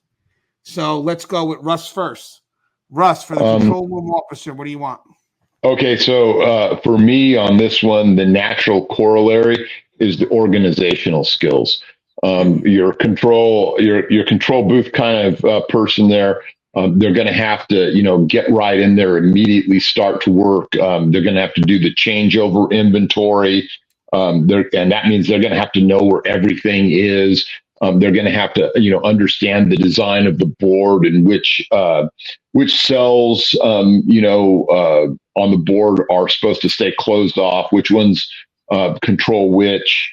And just, be able to figure out all of the things that go, because this is like a delicate ballet that has to go off right without a hitch every time.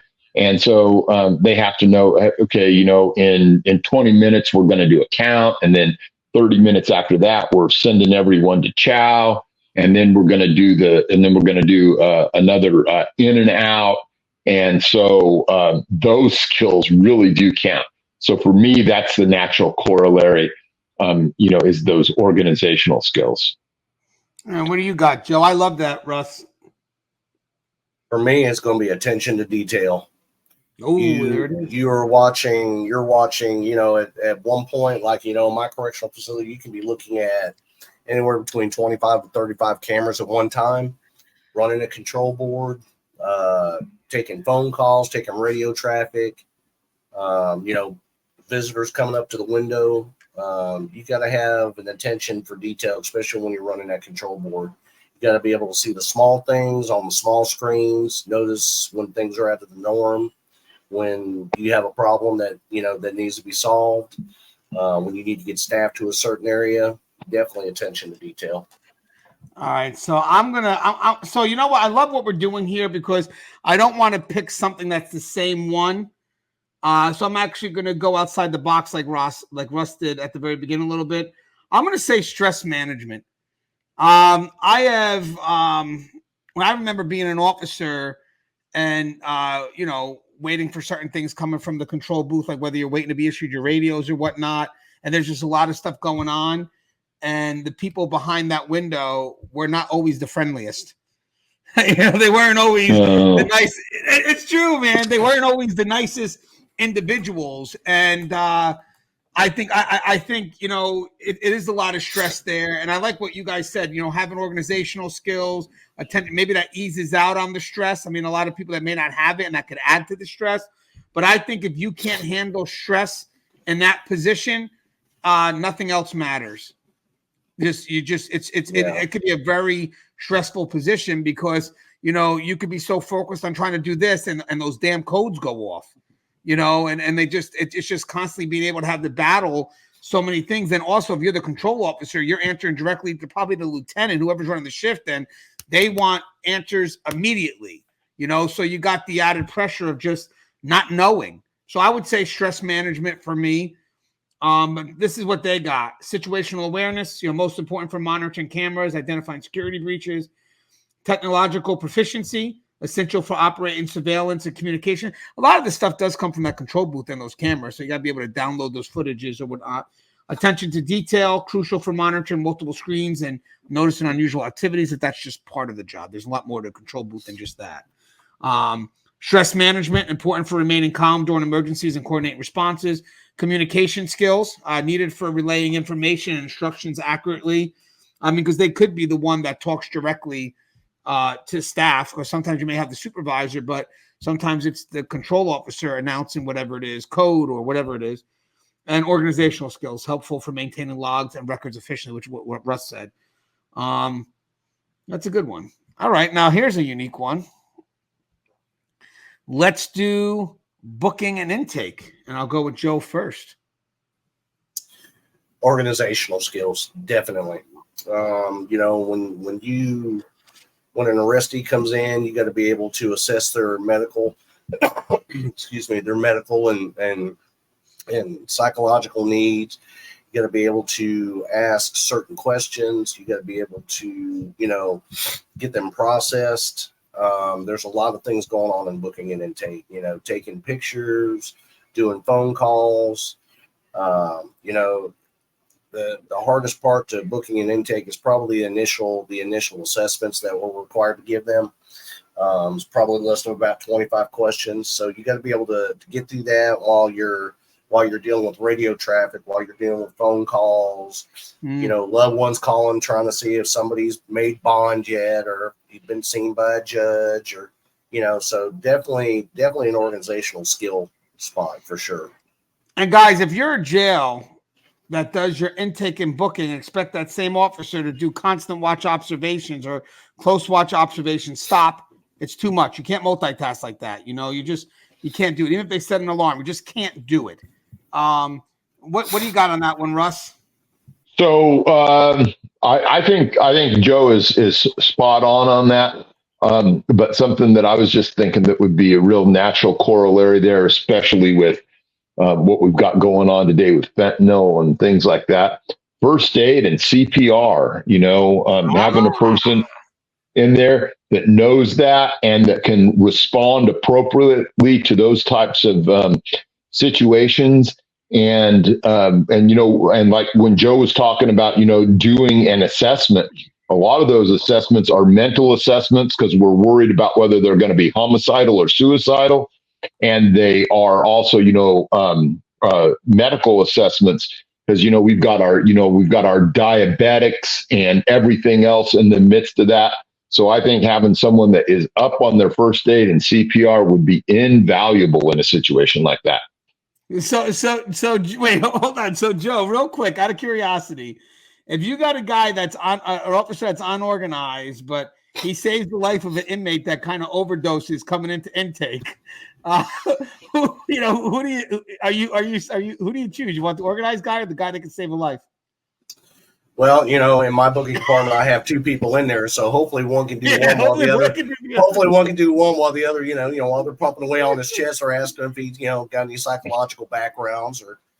Guys, one day I'm telling you, this could be a great discussion if we had a bunch of people in the room, because I'm actually, what's for me may be more important on this one, technological proficiency. Man, they keep on updating the programs that we have to get ourselves familiar with when it comes to putting in all the data, putting in, what they've done, especially on intake, making sure that we, get all that information in. You're following whatever system that they tend to be using. You got the fingerprints and the NCIS. Yeah. So if you don't know how to operate any of that stuff, I mean, you could have great organizational skill. You could be helping, but you can have great attentional detail, but you're not going to be able to plug it in. But I want to mention one other thing, though, too. Old school method, always when the technology fails, you're going back to the old school fingers. And so sometimes you may not have people that are strong technologically, but technological wise. But when, shit goes down, they're the ones that know how to do it because they know how to do it from when there wasn't no technology. So like earlier today, when all the computers went down across the U.S., we were scrambling, man. Scrambling. But so again, guys, just want to put it out there. Think about this. When we're assigning people to a role, supervisor or management, or we're getting feedback from their work that day, look at the different ways we could be looking at where they're effective, usually based on the moment, unfortunately. But having said that, like I could assign somebody because they're great at organizing and they're doing good, but all of a sudden I'm judging them because they didn't know how to react to give a guy CPR.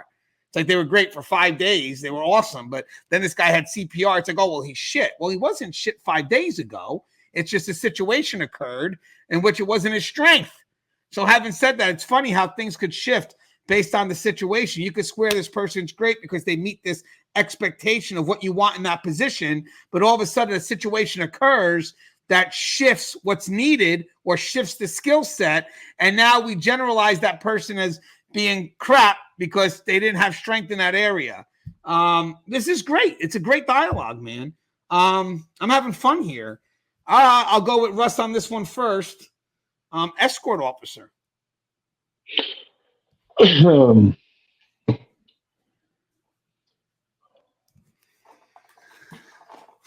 Gee, on this one here, I think I'm going to say, I'm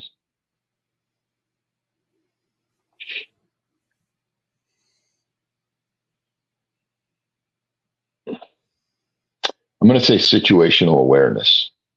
And because I just don't think that there's necessarily anything that truly lends itself to, the one specific task that we're talking about there. But being able to, see what the person that you have under escort is doing. Because usually when we're talking about escorts, we're usually talking about someone who has restraints on. They usually have restraints on for a reason. We're oftentimes, we have to make that split second calculation. Is this guy resisting me, or is he just, momentarily slowing down? We have to be able to assess, whether he's going to turn and try and kick us. We have to be able to assess other inmates that might be in the area. Ideally, we'd like to remove everybody from the area, but that's not the way it goes. But he could have enemies out there that are looking to attack him. Maybe he was doing something in the middle of something, and so maybe he's got something hidden in his cheek, and we want to be able to read that, so that he doesn't pull a razor blade out of there and try and slice you, or maybe he's going to bite down on a little piece of fentanyl and it's going to kill him, and maybe it's going to affect you too. So I'm going to say situational awareness because there are a lot of different situations out there, I think, that put us into jeopardy. But I can see where that type of one, where we're doing those type of escorts, could be especially risky at times, depending on the individual and depending on the situation at hand. So I'm going to go with situational awareness. And remind you, escorts, not transport, right? We're just talking about basically Right. moving the inmate from point A to point B. Correct. All right, what do you got, Joe? Kind of the same reasons with Russ, but I'm going to say attention to detail, especially while we're doing an escort. Is the hallway clear of any traffic? Are we walking this guy, outside of other offender traffic? Since he's handcuffed and he's pretty much defenseless, he can't protect himself, so we have to do that for him. So we kind of have to look around and make sure that wherever we're coming from and going to, that the area is clear and safe for that kind of traffic. Yeah. So for me, I got to stay with you guys on that one. I agree with that. I'm not going to reiterate what you guys are saying, but it's true. I'm looking at all the other stuff, but I think this one, situational awareness, does carry such a high weight.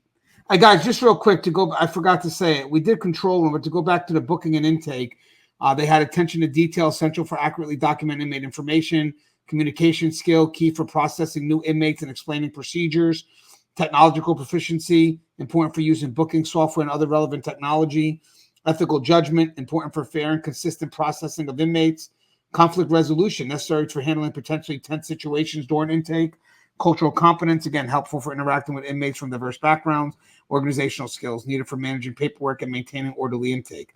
Escort officers, situational awareness, crucial for monitoring the environment, ensuring safe inmate movement. Physical fitness, important for managing physical demands and potential confrontations. That's a good one. Communication skills needed for clear instructions and coordination with the inmate and other staff. Stress management, vital for remaining calm and effective during high-pressure situations. Ethical judgment, necessary for maintaining integrity and professionalism during the escort. And organizational skills, helpful for planning and coordinating inmate escorts as scheduled. That was a good one. Okay, so let's go to perimeter security. We'll go with Joe first, then Russ. Definitely attention to detail. Are we looking for gaps and vulnerabilities in our perimeter fence as we're driving around? Are we looking for, breaks in the fence? Are we looking for pallets that may be stacked too close to a building to allow an offender access to the rooftop to jump over the fence? There's a lot of attention to detail when you're a perimeter security officer. That's one of the posts where the what if game is one of the best to play, because you can have 1,000 scenarios run through your head. Drones coming over the facility. There's a multitude of things that require attention to detail. I like that. What do you got, Russ? I everything that Joe said, yes. I'm gonna try and stretch this one a little bit, maybe to make a couple of points here. So I'm gonna go here with teamwork. You might not think that perimeter has much teamwork involved with it, but depending on the unit that you're working, a lot of times, especially back before we got all of the lethal electrified fencing, and even sometimes after that, being able to talk to your tower officers, what they were seeing on the yard, what they were seeing coming across, or breaches that might be coming through the perimeter, being able to talk to people that were coming in and out of the perimeter through the sally port. And just, all of these, different potential situations, and, being able to talk on the phone and pass good information back and forth. Because if you're gonna have a serious problem, that would be a place where you could have it. Later, when we did away with some of the tower spots, we would still have people up there that would sometimes be identifying bad things that were happening with our lethal fence, animals dying and that kind of thing. But I'm gonna say teamwork, because I think that there is an element of that, because if you don't have a perimeter, you don't have anything. Yeah, I agree, man. I mean, I love the attention to detail. I love the teamwork thing because definitely, if someone does breach that fence, that officer's got to call for backup. Hopefully you're not approaching a situation without proper backup because you never know. Could be possibly dealing with someone from the outside, from the public. I mean, you never know what could be facing you at that point. I'm gonna say, for me, so I'm not repetitive here, I'm going to say situational awareness. I'll tell you why. Like, I love the attention to detail that Joe mentioned because, again, looking for little things in the fences, where inmates could be trying to, make a weapon or, making an escape. So it's good to kind of, really know what was there and now what's not there. But I think situational awareness is unique too, because a lot of officers, a lot of staff, when they're in that rover, unfortunately, some of them may take it as an easy day and they kind of park the vehicle and they wait for alarm sound and they respond as opposed to really being proactive and just constantly moving like they're supposed to. I mean, we used to check mileage on the car and basically they had to meet a certain amount of mileage. But sometimes you see a lot of individuals that just feel, well, if something's going to happen, the alarm will go off and I'll just respond to the alarm. So I think situational awareness is good. Just kind of seeing, being aware at all times, not waiting for technology to, tell you what you need to do. Just being alert that at any moment something can happen. So I think for me, it's situational awareness. So for here, it's got situational awareness, essential for detecting and responding to security breaches. Attention to detail, important for observing and reporting any irregularities. Physical fitness, needed for patrolling and potentially responding to incidents. Communication skills, which kind of relate to teamwork, necessary for reporting findings and coordinating with other officers. Problem-solving skills, helpful for addressing unexpected issues effectively. And they do have organizational skills, useful for maintaining patrol logs and schedules. All right, let's get to the next one. We have the infirmary officer. So this is the officer that works the infirmary or the hospital. And when we say infirmary or hospital, we're not talking about an outside trip. In this case, we're talking about the infirmary at this point is actually what's in the facility. What do you got, Russ? So I think, the natural one here, going back to the one I picked a couple times ago is, the first aid and CPR. Just because, that's the kind of thing that, you might have to assess and start CPR at a moment's notice. I know that you do have a lot of medical staff there, but you might be the one that bridges the gap, even if it's only for a minute or so. And, being aware of the types of, different situations that you could see, you might even see something that a nurse misses and save an inmate's life. For something, because, you're up on your game. And sometimes medical staff, even a doctor might miss something. So I'm going to go with that first aid and CPR. I like that one. What are you going for, Joe? I'm going to say teamwork. Yeah. I don't know how y'all's infirmaries are, but, ours on any given day is a shit show at best. You got medical traffic, you got psych traffic, you got dental traffic, you got appointments that are coming in and out, you got telemeds going on, you got, inmates coming in and out for walk-up sick calls, pat searching, so, it takes a lot of teamwork to be able to communicate with the nurses and with the doctors there to find out who needs what when. It's definitely medical. I would definitely say is a teamwork option. And I was going to say that cross-disciplinary teamwork, between departments, really important. I was actually going to say what Russ said about the CPR and stuff actually helps with the teamwork side because we kind of, maybe assist until they can come. I'm going to go one layer below teamwork, and I'm going to say communication skills. I think it's good for us to be able to communicate with the other departments, be able to understand that what our priorities are and how we can work well together. And again, that does cross into teamwork. But I would go ahead and say if I want someone that's got to work the infirmary, I do want them working well with medical. And I do think that starts with really good, effective, respectful communication. Because the last thing I want from anybody that's assigned to the infirmary is to constantly get in medical's way. I'm not saying that there are times when obviously safety and security comes first. I'm not saying that. But with that said, I want to make sure that the officer there understands, this dynamic, because that's the same thing as working as a mental health unit too.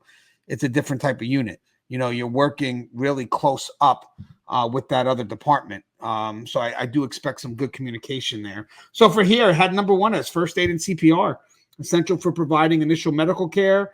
Then it went to communication skills, critical for interacting with medical staff and inmates. Went to attention to detail, important for monitoring inmates' health and medication distribution. That's actually good. Ethical judgment necessary for maintaining confidentiality and integrity. Hey guys, let me just mention something too. That's actually a good point. When you're working medical, you're going to hear things about the inmate's health that technically you got to be wary with what you do with that information. You're sworn to confidentiality as well. If you decide that you're going to make a joke about what an inmate has or start telling the compound and you start violating that inmate's HIPAA, you can be held liable for that. So that's actually, I didn't even think of that.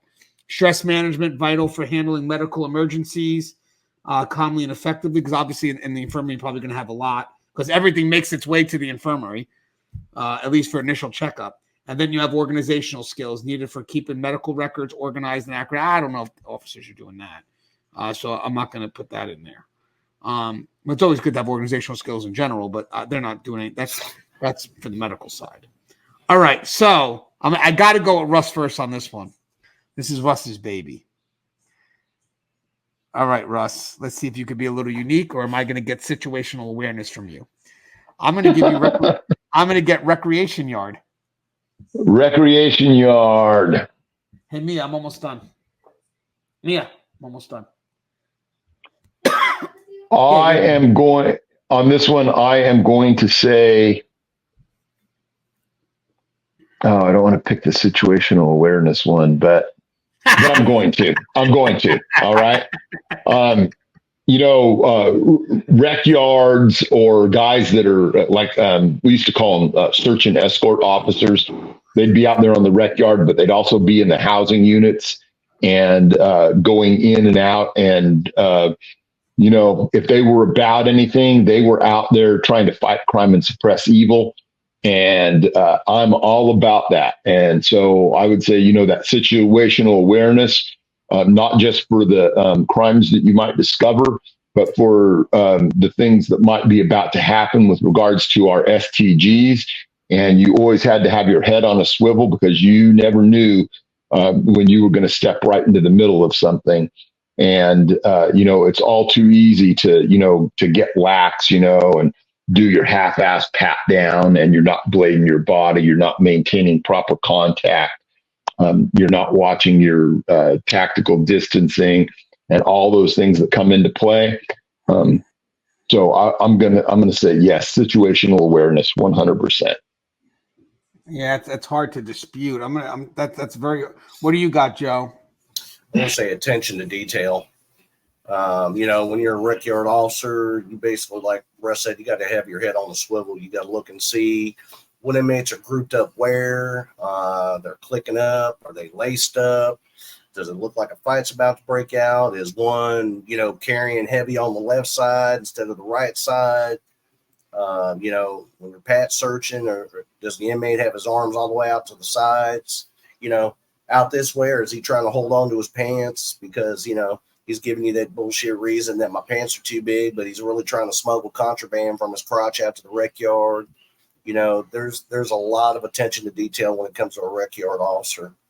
Especially from an STG standpoint, grouping up on the rec yards is not that uncommon, on any given day. But when they're grouped up on each corner of the rec yard, they're not even working out. They're just looking around nervously, giving that look that something's about to kick off. For me, definitely attention to detail. All right. So for me, I've never, in my state, we don't walk directly in any like centralized. I mean, we're obviously there to kind of monitor the movement, pat frisk, all the other stuff. But when they get to the location, like a mess hall or a rec where they're all centralized, or a chapel, we don't actively walk around. We kind of watch from camera, and then we will respond if needed, but it's usually a more controlled effort. So for me, I'm not a real big fan. So I have to kind of picture myself having to walk around an active yard. I've never done that. So I don't have that in my experience. I just able to watch it from a distance. But I could tell you this, though, right off the bat, conflict resolution is not something I would favor as much, because I don't think I'd have the courage with me and maybe 6 or 7 other people to try to make an effort to resolve a conflict, and then it backfire. Sometimes in our effort to resolve a conflict, it could backfire. Even though it's our job, we want to be preventive. That's like putting you right into the middle of it. I don't think I think that may be a unique time. For me, when I deal with conflict resolution, I have to make sure I have total control of the area as best I can before I try to engage and possibly get distracted by what I'm trying to do. So I think it would be hard for me to get really into some conflict resolution and still maintain vigilance on all that's around me. I would say I'm going to stress teamwork on this one, only because I'm assuming, knowing where your people are, them knowing where you are. I guess even good effective communication at this point. But if I can only pick one, I'll pick teamwork, because we have to have a rhythm. We have to have a rhythm. We have to be able to kind of know where we are, know what we're about. Like I would, if I'm working a rec yard and I had to walk directly in it, I don't want to work with someone who agitates shit, who's a fire starter. I want to make sure we're all on the same page and how we're going to maneuver before we actually enter that yard. So I think teamwork for me would matter. But again, I don't have any experience in walking a yard, but I'm assuming teamwork. Let us all be on the same page so we're all operating in the same fashion. They listed situational awareness is number 1, crucial for monitoring inmate activity and preventing incidents. They have conflict resolution, important for managing disputes and maintaining order. Physical fitness necessary for patrolling the yard and potentially intervening in altercations. Communication skills needed for giving instructions and coordinating with other officers or inmates, and then teamwork helpful for working effectively with other staff to ensure safety. Hey, Russ, let me ask you a question real quick before we go to number 9. You think even I get it, obviously conflict resolution, you want to prevent, but I also think that can make you vulnerable, right? Yeah, and I mean, you want to be careful where you start, deploying the conflict resolution scales, and probably something to save for another day, because I know not everyone's going to see things eye to eye the way I see them. There's a lot of this talk about verbal judo, and I understand the necessity of having some skills like that. But I think that sometimes people want to con themselves into thinking that that's always the answer.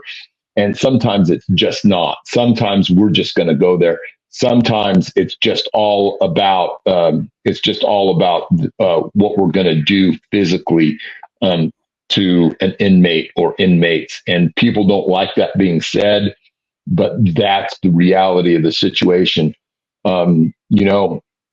Conflict resolution can mean different things, but I think most of the time we're talking about, those kind of verbal skills.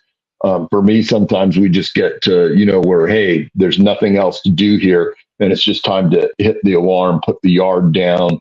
Maybe that alarm is going to trigger every inmate on the yard to start fighting. It's just what it is. But I would not, I know what you mean by, there's a place and time. In a chow hall is not it. I've been a controlled seating officer thousands and thousands and thousands of times in my career. And, looking back on it from the way you talk about it and stuff, that was never a great strategic or tactical way for my department to have handled things. I got into a lot of situations in there. So it just is what it is. Yeah, and because we go in with good intent, but I don't think that always plays out the way we want it to play out. Especially if there's a higher motive on their end, that good intent doesn't matter. we don't ever get optimal outcomes. So for someone to expect you to get an optimal outcome is, I don't know, in my opinion, it's just too risky. Yeah. Now the next one I have, this is a unique post. Now, guys, you know what's funny? Depending on what level you're at, like for where is it on here? Did I put it in here? Where is it? Hold on. Before we hop to that next one, the one thing I do want to point out about the recreation yard officer is most recreation yards have a perimeter picket that oversees that recreation yard, and having good verbal and nonverbal skills with that perimeter picket officer, if you're a walking rec officer on the yard, is crucial. Yes. And guys, depending on it's funny because I like to say we're all well-rounded, but sometimes depending on what level you're at, you may expect things differently. Like visitation officer may be one. I'll go first on this so I can explain my thought. For me, because I'm a little bit removed from visitation, but I get a lot of back-end phone calls when stuff doesn't go well. I'm only going to say communication skills because of the pressure that's put on us as management to make sure that the visitors are treated fairly, and you have staff that know how to communicate with the visitors.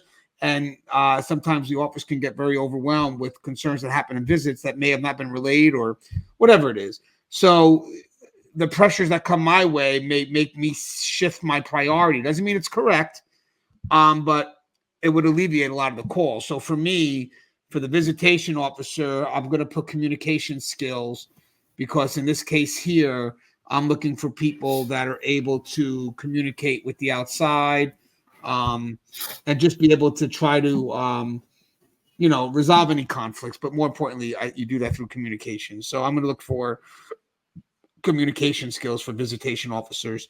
What do you have? We'll go with Joe first, then Russ. I'm going to say organizational skills. Visitation is a multitasking operation. You got visitors coming in, you got to identify them, make sure they're on a visitation list, get them seated, and then you got to monitor the visits while you're releasing property, calling other offenders out that are getting visits and their visitors are there. There's a lot going on for a visitation officer, and organizational skills are definitely a must. Like I said, you got a host of things going on all at the same time, and not only are you monitoring the visits, you're monitoring the time limit on the visits. Because all the visitors don't come in at the same time; they always stagger, and depending on how much time you got, like with the state prison, it was an hour-long visit. So if you got them coming in 15-minute increments, you're watching time limits on all these different people. You may have 20 or 30 at a time, contact and non-contact visits, on top of releasing property and calling out other offenders and dealing with questions. You definitely have to be organized in order to be able to work visitation. Right, and I know where Russ is going to go with this, but go ahead, Russ. I doubt you do. Oh, really? Okay, yeah. I'm going to say basic legal knowledge, but I'm going to expand that to also administrative law and policy and procedure. And that's because a lot of these visitation officers, they have to know policy and procedure by the book, the things that can come in, the way visitors can be dressed, the things an inmate can have, the things that he can't have, how long his visit's going to be, what type of behavior is clearly not tolerated, whether or not they get, an initial kiss at the beginning and one initial kiss at the end, and the ability to step up and use that knowledge to enforce all those rules. I actually I was thinking situational awareness for you. I was thinking, obviously a big part of contraband comes through the visitors, but I figure that's common sense. I figure that's something that you would expect. I think these other caveats here are something that's really needed, but obviously here, number one, they have is situational awareness. Hold on, I just lost it. Damn it. Hold on 1 second. I lost it. Hold on. It's typing up now. Visitation officer, situational awareness necessary for observing visitors' behaviors and ensuring security. Then it's got communication skills, key for interacting with visitors and explaining rules. Attention to detail, important for monitoring interactions and detecting contraband. Ethical judgment, essential for maintaining integrity and fairness with the visitors. And problem-solving skills, helpful for addressing issues that arise during visits. I'm going to tell you something right now. Problem-solving skills is good, too, because a lot of the problems that the visitors have could be very unique. Again, you're dealing with the outside. So, all right. That was good. That was good. I like that legal one, Russ, because most of the time you could be dealing with lawyers and stuff from the outside who are going to question everything you do. Okay, the next one is the Administrative Segregation Unit. So we're going to go with Russ first. Oh, see, on that one, I think that I've got to say, I mean, it just sounds so trite, but it's communication skills, right? You have a bunch of people that are, in the AdSeg unit, and they're already in there for not being able to get along, and they tend to want to whine and cry and bitch and moan and all of that stuff. And the easiest thing in the world to do is just be contrary to them, because they have a limited amount of power that they can exercise over you. They can file grievances, but they can also make your life hell, because they can shit in a little cup and stir it up and cook it for a couple of days and be throwing it out there. And then it's easy to get in a rhythm where it's just bedlam inside of an administrative segregation unit, and we don't want that. So communication skills, to keep things flowing smoothly, to come to some kind of détente with them, so that both sides, are not, just entrenched in all out warfare all the time, if that makes sense. No, it does. I was kind of leaning towards that too, so I'm going to think of something differently. Let me. Well, what do you got, Joe? Unless you want me to go first, Joe. You got something here? I'm going to say adaptability, because you got a lot going on inside a segregation unit. You got for the older style units like ours down here in Texas, you got to actually bring them out of their cell and put them in a fenced in area, give them a rec. You got showers going on, because our cells don't have showers in them. It's the old red brick style crank door. So you got to bring them out for showers. You got chow going on. You still got appointments going on. You got nurse sick call, med call coming through the tank, handing out meds and stuff. So there's a lot going on that you got to be able to change on the fly and adapt to. Now, I wish this could be the case. I think in a position like this, I would even say maybe even the infirmary officer, but not so much. And maybe even the perimeter security officer, but for definitely this position, I think you should have a year or more in. This is a different dynamic, and the reason why I'm saying you should have a year or more in, and this is the reason why I wrote my book on managing inmate behavior, is in the academy you're taught to push the rules. That's your foundation. So chase conflict. Give the no, enforce the rules, set that template. Segregation units don't work that way, because these inmates break the rules. They don't really care about the rules at that point. So it's more of people that have problem-solving abilities. I'm going to go with problem-solving abilities. That's what I'm going to do. And that comes with experience. This unit really, I mean, yes, within respect, obviously you follow rules. I'm not saying that, but these inmates aren't usually managed 100% by the rules. I'm not saying there's a violation of the rules, and I'm not condoning a violation of the rules.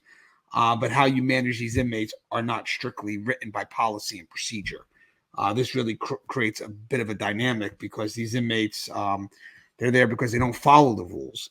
So I would like someone that's able to problem solve, because most of the situations here, the answer to what these guys do, it's never going to be found in policy and procedure. So again, that's why these positions here, I think, require a little bit more time in, because you're following the book, but you're really working outside the box most of the day. This is not a unit that's run by paper and pen. Okay, so for here, they got situational awareness, crucial for monitoring high-risk inmates and ensuring safety. Conflict resolution, important for managing potentially volatile situations. Attention to detail needed for conducting thorough searches and ensuring compliance. Communication skills necessary for documenting incidences and communicating with staff as well. And stress management. Stress management, vital for handling high stress environments effectively. You know what? When it comes to mental health and stuff like that, that could also be a priority because that unit could be highly stressful. Outside the inmates being unpredictable, they can be very nasty, disruptive, and just going into work every day having to deal with this potential. It's the stress of the moment, the anxiety of what's left to come. One moment goes into the next, or all compounds. So managing stress may be very important as well. All right, so I'll go with Joe first on this one. Russ will like this one. Got transportation officers. Transportation officer. I will definitely have to say situational awareness. You know, you got to be aware of damn near everything that's going on during this transport. Did the vehicle get shook down prior to you, putting the inmate in? Did the inmate get strip searched prior to the transport? Are your restraints placed on correctly? Do you have any odd traffic going on while you're driving this inmate somewhere? There's a lot of situational issues that come up during a transport, as we all know. Is the inmate separated from his property so he can't access anything? Is the vehicle in good shape prior to you leaving? Is all your equipment functional? As far as radios, telephones, there's a lot that you have to account for. And I think situational awareness would definitely cover all that. What do you got, Russ? That's a big one for you, right? Yeah. So the one that I'm going to pick here, and probably for a little bit different reason than you think, is I'm going to pick physical fitness. And that's because specifically when you go out on these transports, your level of redundancy is significantly reduced from what it is inside the institution. Sometimes you may be going out only yourself. You may only have one partner with you. And if either one of you, or if you're by yourself, if you break, it's all bad. And I'm looking at this from a perspective of, ordering people out there. If my officer is taking someone out and that officer has a heart attack, what's going to happen? What's going to happen if there's two people out, one officer has a heart attack, and now there's one less person instantly, and that inmate is able to take advantage of that situation and take that other officer out. And so, everything else being equal, and looking for what I called before that natural corollary and the lack of redundancy on a transport, I'm picking the physical fitness. All right. So, yeah, I like that. And you know what? A couple of years ago, I think it was in Georgia, I forget, they had that incident where the officer had a heart attack and the inmates on the detail saved the officer's life, and everybody was, it was like this great moment, this beautiful moment, and only us, we were the ones, and we did a video on this. We're like, hey, does anybody see a concern with the officer being alone? And at any time, the weapon could have been taken. It was just the security side, not to minimize the inmates. Of course, they saved the officer's life, but the officer should never been on that detail alone. I was going to choose just attention to detail on this one. Every time we do a video about a transportation gone wrong or an escape or whatever it is, whether it's hindsight bias or whatnot, there's so many things that we see when we're reviewing it that we would think that you would catch in the moment because it is an irregularity. It's something that's not of the normal.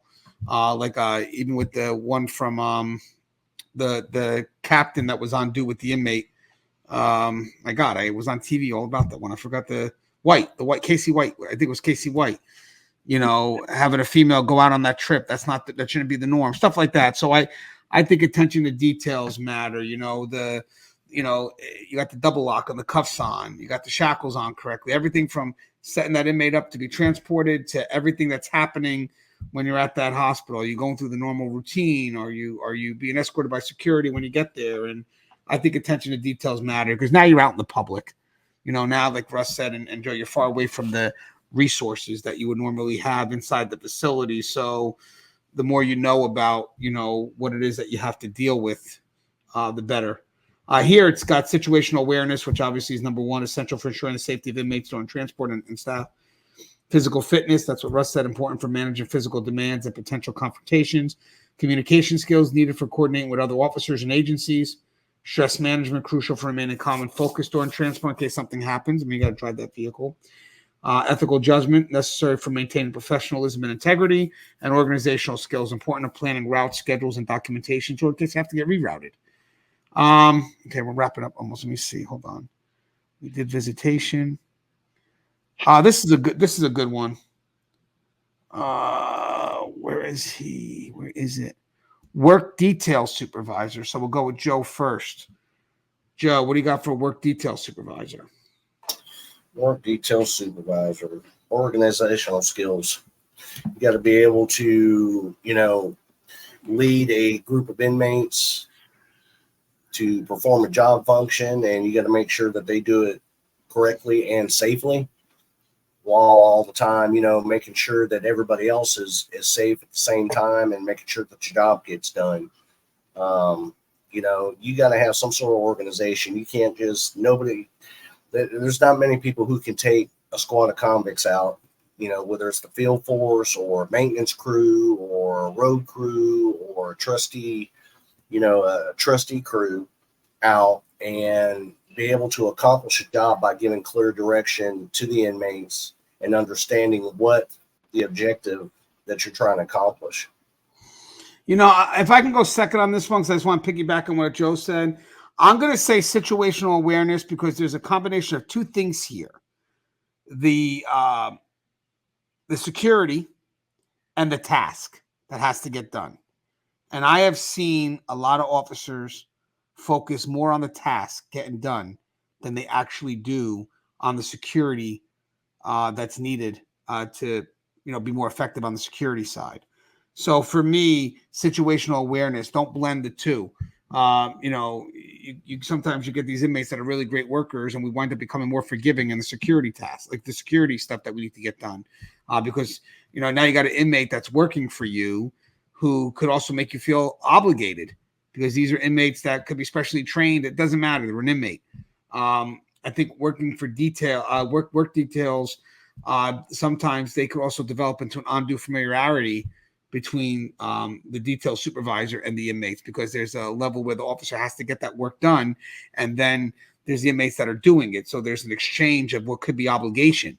Obligation, I'm doing the work, so now the officer looks good. So I would say I do like the situational awareness for that one, just to kind of maintain the boundaries.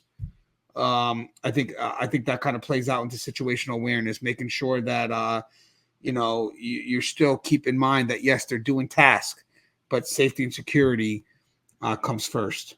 What's your thoughts on that, Russ? Oh, yeah, I really feel like you guys grabbed the best ones there in this, because all right, it is so much of those things. So I'm gonna drift out a little bit from thinking of safety and security so much, and just think about what it means to do teamwork. And even though you're not necessarily leading them, or maybe you are leading them as a team, but you're more of the head honcho, you're the one deciding, who works best together and what their specific, tasks are going to look like. And and that, I know that leads a little bit into the organizational side of it, probably, but understanding teamwork and being able to, get these guys to cooperate with each other and delineate their tasks and put them on track, I think, goes a long ways toward, just being able to operate effectively and safely for whatever that's worth. No, I agree with that, Russ. I think that's extremely important, actually, in that moment you mentioned that, because, you got to also be careful who you partner together, because they could also be too friendly to some extent, where they could be, maneuvering or stuff on the side, doing foolish shit. We lost Joe for a second. Hopefully he comes back. So here they got communication skills, essential for giving clear instruction and supervising inmate work crews. The situational awareness. So you got the important for monitoring inmate activity, ensuring safety, conflict resolution necessary for managing disputes and maintaining order. That actually could play out too, because if you have an outside detail and you're not near ground and you got two inmates that are arguing, that may actually force you to get directly involved at that moment. Obviously, make sure your supervisor, depending on how, I'm sure you get, depending on how bad the arguments are, but I'm sure I think you have to get involved at that point.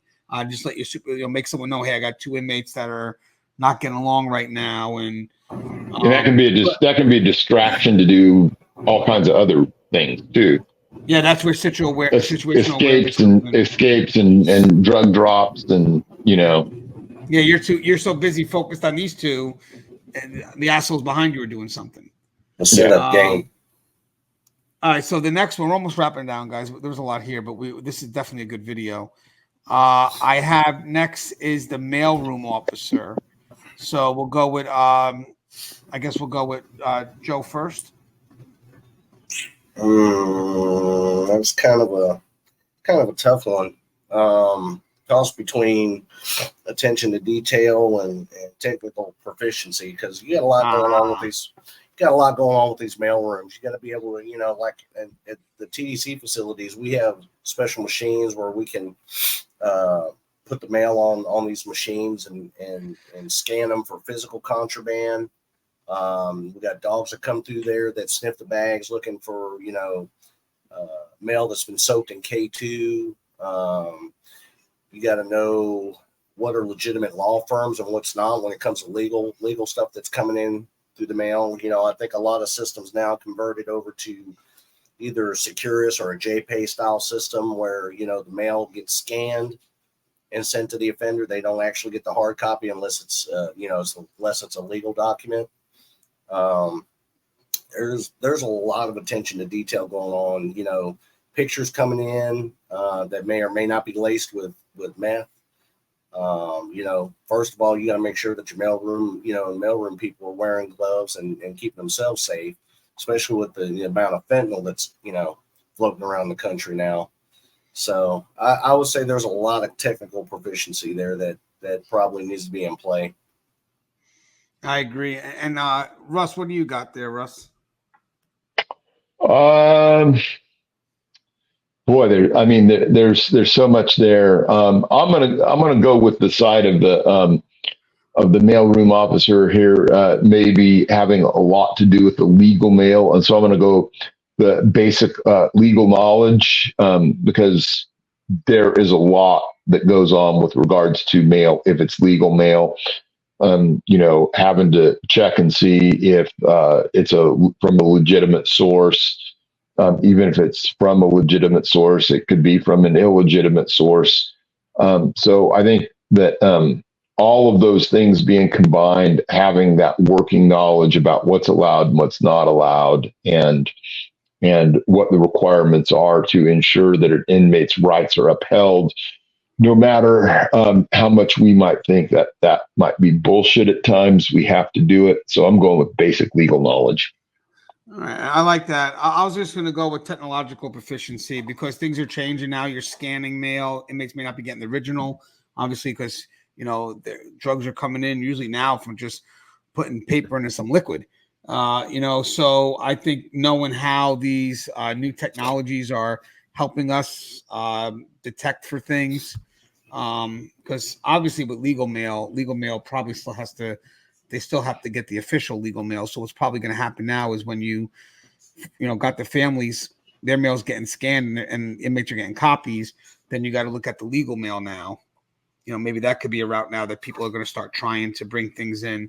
So I think there's going to be technology that's out there that kind of lets you scan the mail and lets you look for any anomalies. And you got to be able to know how to read that, because a lot of things show up that may not be drugs, or you may think it's not and it is. So I think being familiar with the machine, how it works, how to read it, how to keep it up to date matters. Here they got attention to detail, which is obviously important. Ethical judgment. Remember, you're not holding people's mail for punitive reasons. And there's still a process if you want to hold someone's mail. You have to get all that stuff approved too. technological proficiency, because now they have this, mail sorting systems, tracking systems, how they scan it now, if inmates are getting copies. Organizational skills definitely needed, because a lot of inmates will complain that they're not getting their mail, or the mail was delivered. So keeping track of every delivery and, when it got there and all this other stuff, and problem solving, helpful for addressing issues related to mail handling. All right. So I wasn't going to use this one, but Russ said that it is something worth utilizing. And this is the relief officer. I wasn't going to put this one in, but Russ had mentioned that this is actually something that's worth putting in. So I would love to have you open up with this, if you don't mind, Russ. Maybe explain a little bit about the relief. So, yeah, relief officers, depending on exactly, where they're working, they get utilized to fill in behind people who are taking days off, or sometimes holidays, or sometimes vacations, whatever it is. And so they get kind of bounced around. The good thing about these particular places is it makes a person fit into that one thing that we call about adaptability, in that they get a crash course in all kinds of different things that are going on inside the institution, from dining halls to rec yard to all of these other things. And so they get exposed to all of these different positions that we're talking about, all of these different areas. And that is a great training tool, is putting them through all of these different paces and having them have a chance to become more well-rounded, because that's ultimately what we want. We don't want officers that are one-trick ponies. We like them to have 2 or 3, 4, 5 different skill sets, as it were. And that's what we're really talking about, because we're talking about, rookies and what they bring with them initially, that we can start polishing and, putting that high gloss shine on. So your relief officer positions are a great way to do that. It's a really great way to be able to expand the tool sets that they need to get. Yeah, I like that, because as a team leader, you're not just building width, you're building depth. So it's good to, and I can make mine quick on this one too. It's got to be adaptability, because again, you're going to be working different posts. I would also even add being open to learning, because obviously when you're working in different posts, there's going to be a lot to learn, probably all at once.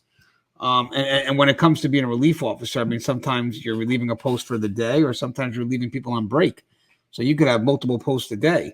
But I would say adaptability for me is something that would carry the most, because at that point, everything else would just play into the role of whatever that post is. So it'd be like reiterating everything we're discussing. But definitely, if you're going from post to post throughout the day, I would highlight adaptability on that one, because then everything else would be relevant to the post. Would you say the same thing, Joe, on that one? No, I'm actually going to say teamwork on that, because, you're taking a relief officer and putting them on multiple posts during the day that may be just relieving for breaks, maybe relieving for lunches, whatever the case may be. And while that officer's there on that post, they're not only, taking over that post, but they're having to carry out the duties of that post. So being part of the team is definitely a plus on that. Like Russ said, most relief officers are bounced around from shift to shift, sometimes, more than one shift in a week. Generally here, our relief officers are utilized for breaks or lunches, or, to relieve somebody so they can go to a medical appointment, or whatever the case is.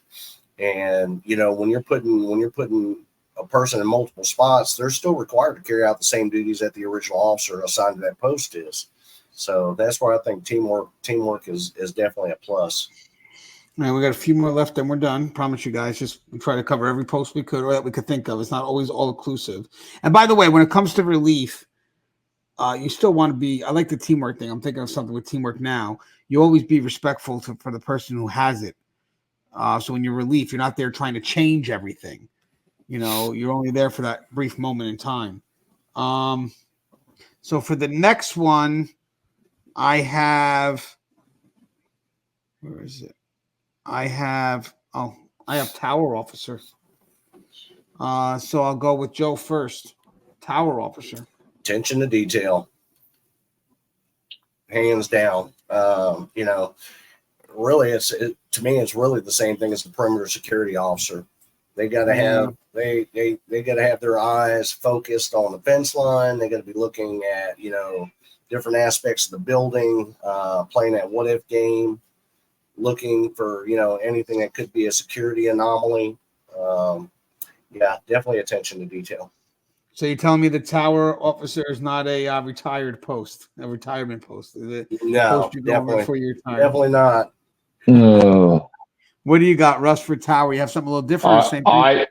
No, I don't think that I don't think there's anywhere to go but where Joe went on that, and the attention to details critical. And I mean, that's one of those. That's what was one of the positions. It was great on an overtime, but nothing else. I would have never made it through a career trying to do something like that because it's just too constraining for me. But Joe's absolutely right. I got to agree too. Here, it's got situational awareness, crucial for monitoring large areas and identifying potential security concerns. Attention to detail, important for observing and reporting any irregularities or suspicious activities. Communication skills, needed for relaying information and coordinating with ground officers. Technological proficiency, essential for operating surveillance equipment and communication systems. Stress management, vital for maintaining focus during long shifts and reacting appropriately during emergencies. And ethical judgment, necessary for making fair decisions and maintaining integrity. Okay, so let's go. We got the last couple left, so let's get rid of that one. And just real quick, just for those who are not familiar with the correctional profession, your towers are basically your last line of defense for an escape. Right. Yeah. That's that. And I didn't do dining hall because I saw dining hall very similar to rec. It's just more of a centralized movement. So we have, right now I have a few more left. There's 4 left, I think. Commissary officer. I'll start with Russ first. No, so on that one, I think I just have to go to organizational skills, because basically you're either bringing inmates down to stand in commissary line, or you're taking commissary out and doling it out to different places. And you have to be able to, know all of your stuff and all of your inventories and things like that. Looking at anything else on here, there's some other things that might apply, but that's the only one to me that, once again, is natural corollary. Real quick, I'll go second if you don't mind, Joe. For this one here, from a management perspective, obviously safety and security is always paramount, but we get a lot of concerns about not keeping commissary properly stocked, or it not being delivered properly, or people not getting what they ordered. So I got to kind of go with Russ on this one, and not because it's the softer side, but just because you do need someone who's organized. And I think that would also fall into safety and security anyway. But you got to have organizational skills, someone needed for managing stock or records. It depends on who actually operates. Sometimes they have civilians that do it, or a vendor, or sometimes you have the officer who's very actively involved in it, depending on what facilities you're at.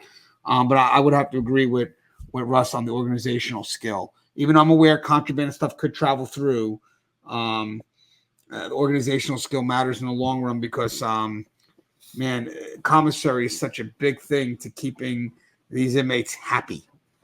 Trust and believe, if you miss a commissary order, they are all over you. And that's actually one of our things that we have leverage over. If you have an effective, really good commissary system and inmates act foolish, you could take that away.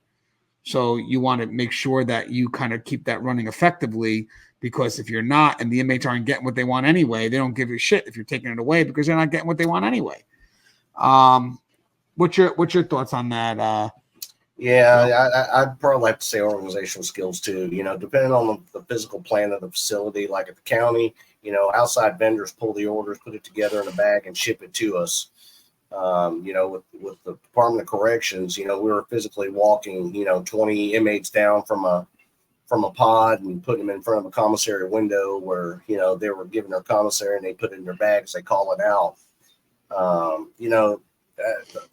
In that instance, one of the main things I looked for was people passing off high dollar items. Are they paying off sports bets? Are they, paying back other things, or paying for something, or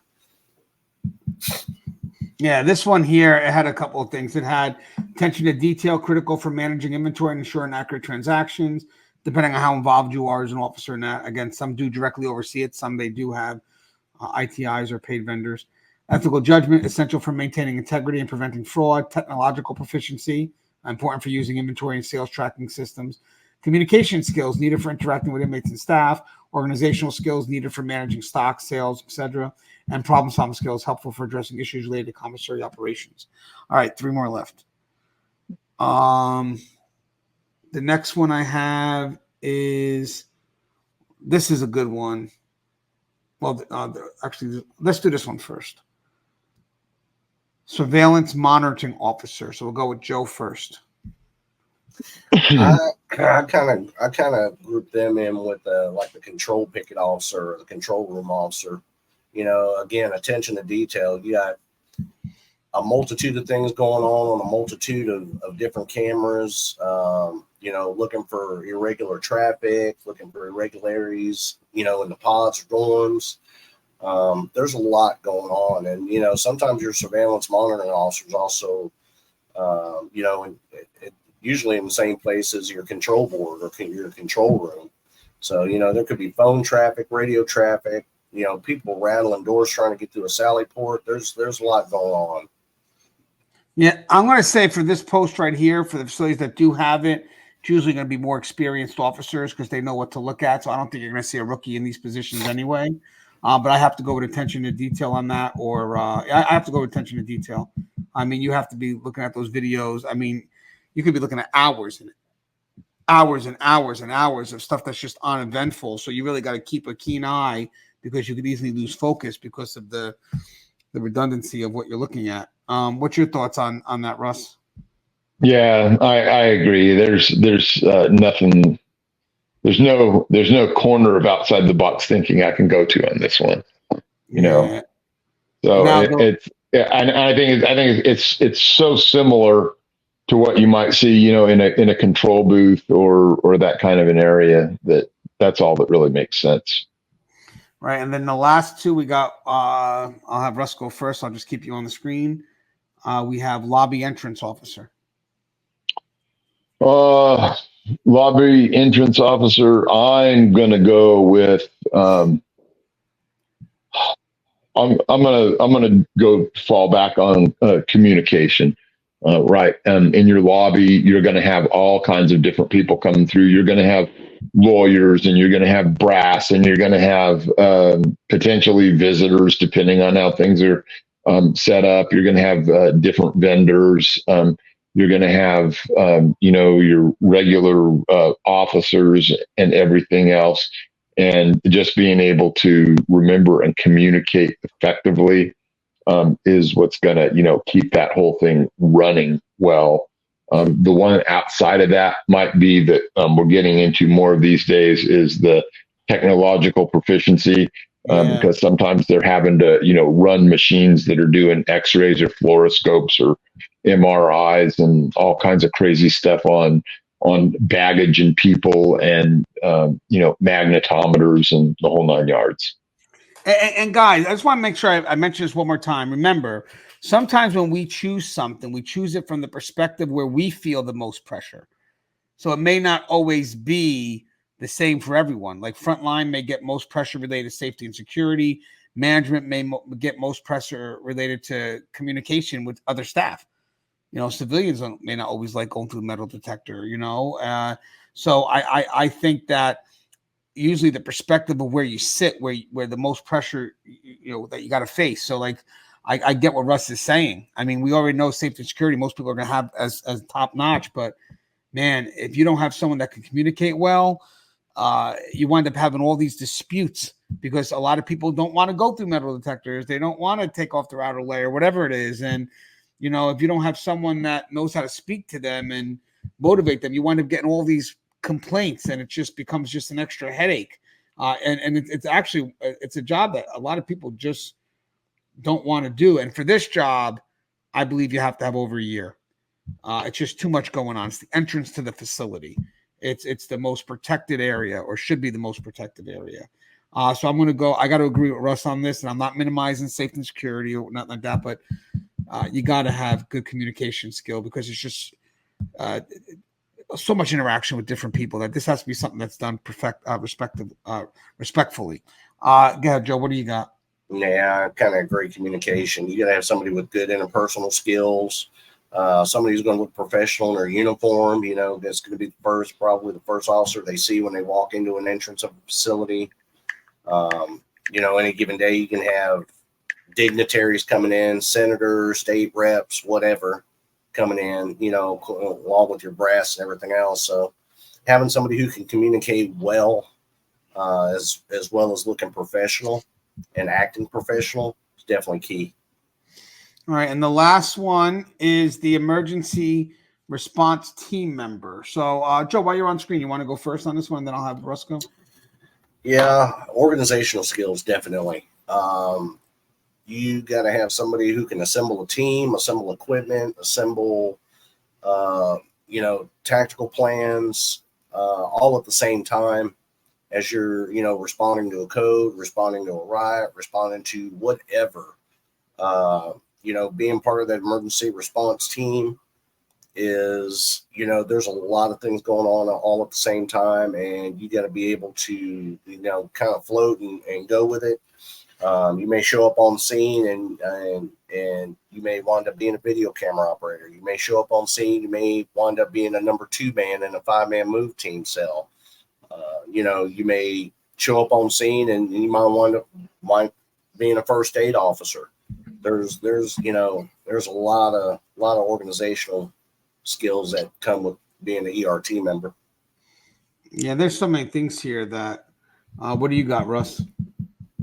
You know what? I really feel like I have to pick 2 on this, and so I'm going to say physical fitness. But the second one is the one right below that, though, is adaptability, because you know, your physical fitness is what actually gives you adaptability. And so in those situations, there you better have a real commitment to that. You better, you know, I think, you know, that's your primary resource. Everything you do is gonna kind of, you know, evolve out of that physical fitness. You know, whether it's you know, actually being called on to do, like, our emergency response teams are also HRT, hostage, you know, rescue. So they do the whole thing with regards to, you know, snipers and everything else. And so all of that just lends itself to that. And the adaptability just means, you know, you have to be able to, you know, change what you're doing at a moment's notice. They might be out on a escape detail and have to shoot an inmate and then stop and start giving medical aid to that guy. And so those are the 2 I would pick right there, is physical fitness and adaptability. Yeah, for here, it had physical fitness is number 1, crucial for responding to incidents, handling physical confrontations. Situational awareness, important for assessing and responding to emergency situations. Stress management, vital for remaining calm and effective during high-pressure incidents. Teamwork, necessary for coordinating with other team members during responses and conflict resolution. I would actually choose, I'm going to choose 2 then, just like Russ. I'm going to choose stress management and teamwork. You're really of no help if you can't manage stress, especially at that moment. I mean, granted, when the moment passes, you should revisit it and try to resolve any issues that could come up, you know, within yourself. Or because the issue is done doesn't mean, you know, you've done what's correct by yourself first to truly have a close off to it. But I would say stress management and teamwork. And again, just responding as a team, making sure everybody's in sync. You're not here to be a hero. You're here to do what is correct. All right. And guys, before closing, because we're done, we did them all. I'm just going to rattle something off. And if you guys could just tell me quickly, let me just go back to this. And guys, it has to be quick. Even I'll answer, and it has to be quick. And this is in the context. I'm going to name a position, and all you need to tell me is if the rookie or if the officer should have a year or more before they're given that position. We have to assume at this point we are understaffed, and a lot of these rookies are going into these positions. I mean, hopefully they have people that can help them, but they're going into position and they are going to be that main contact. They are running that position. They are the one that is in total control. So they're not shadowing anybody. They're going in and they are in total control. So when you take that into context and you look at, where the higher level consequences are, where would you trust a rookie officer on day one? Or where would you rather say, you know what, let's give this officer a year before they take a post like this? So one would be maybe they can learn and be cultivated. Or at one point, it's like, yeah, we better wait because the consequences behind them having this post right away without really understanding the overall need of the job may be too risky, even if they do have help. Just the concerns or the consequences of a mistake is made. So I'm just going to go back. So we'll try to do it at the same, or we'll try to do it at the same time. Housing unit officer for maximum security. Day one. No. We can get. Oh no. Okay. No. No, not an isolated confinement unit. Maximum security housing unit. No. Okay. What's a maximum security housing unit? Like I'm looking at it as a GP unit. No. Okay, so in California, max means max. So so we're talking something totally different. If you're talking level, we would call it high security. We wouldn't call it max. Yeah, like I'm not talking about a lockdown. I'm not talking about it's lockdown. I'm talking about it's a regular general population, but the inmates there are maximum inmates. So it's a GP. So all right. So but I get it. There's still risk. So you would say no, right? Either way. Yeah. So basically, a GP unit that has maximum inmates, you wouldn't want a rookie there day one. Well, I mean, by himself. Well, you got to figure right now. I'm assuming you should always have staff with them. What I'm trying to say is they're never fully going to be alone. So let me paint out my scenario here. Hold on. They're never fully going to be alone. There should be always someone there that they can lean on if they have any questions, even if it's an extra visit from some supervisors. But having said that, if a mistake gets by, it may not be totally the end of the world, where there are some posts where the position has just got so much liability connected to it that you can't even afford that mistake, even if you do have someone next to them guiding them through it. So as I'm saying, a housing unit officer to maximum security, look how many layers. In that instance, I would say yes, because because there's a lot of layers. When I came in, I started on a max wing. So, and that was after I went through my training, my orientation, my FTO, I was basically put on it and here you go. So, yeah, I mean, I don't think they have to have a year in order to work that. Yeah. And again, you still have someone from a distance, but again, it's still the person's still running the unit. And Ruff, what was yours on that one? You're still going to, I would say, I'd say yes, they're fine. Okay, now what about housing unit officer for minimum security? Yeah, they're fine. Yeah. So I would say fine. All right, so that's easy. Control room officer over a year. Yeah, I would say that. I think there's just too much liability. I think besides the liability, they need to be familiar enough with everyone coming to get equipment from them and everything else. Keys and everything else. Yeah. Yeah. That's key and tool control. Yeah. Yeah, I agree with that. I said over a year, I believe. And sometimes people actually even say working third shift, the rookies should have, or the officers should have over a year because of the, that's where most assaults and shit happen. Booking and intake officer. I'm going to say over a year.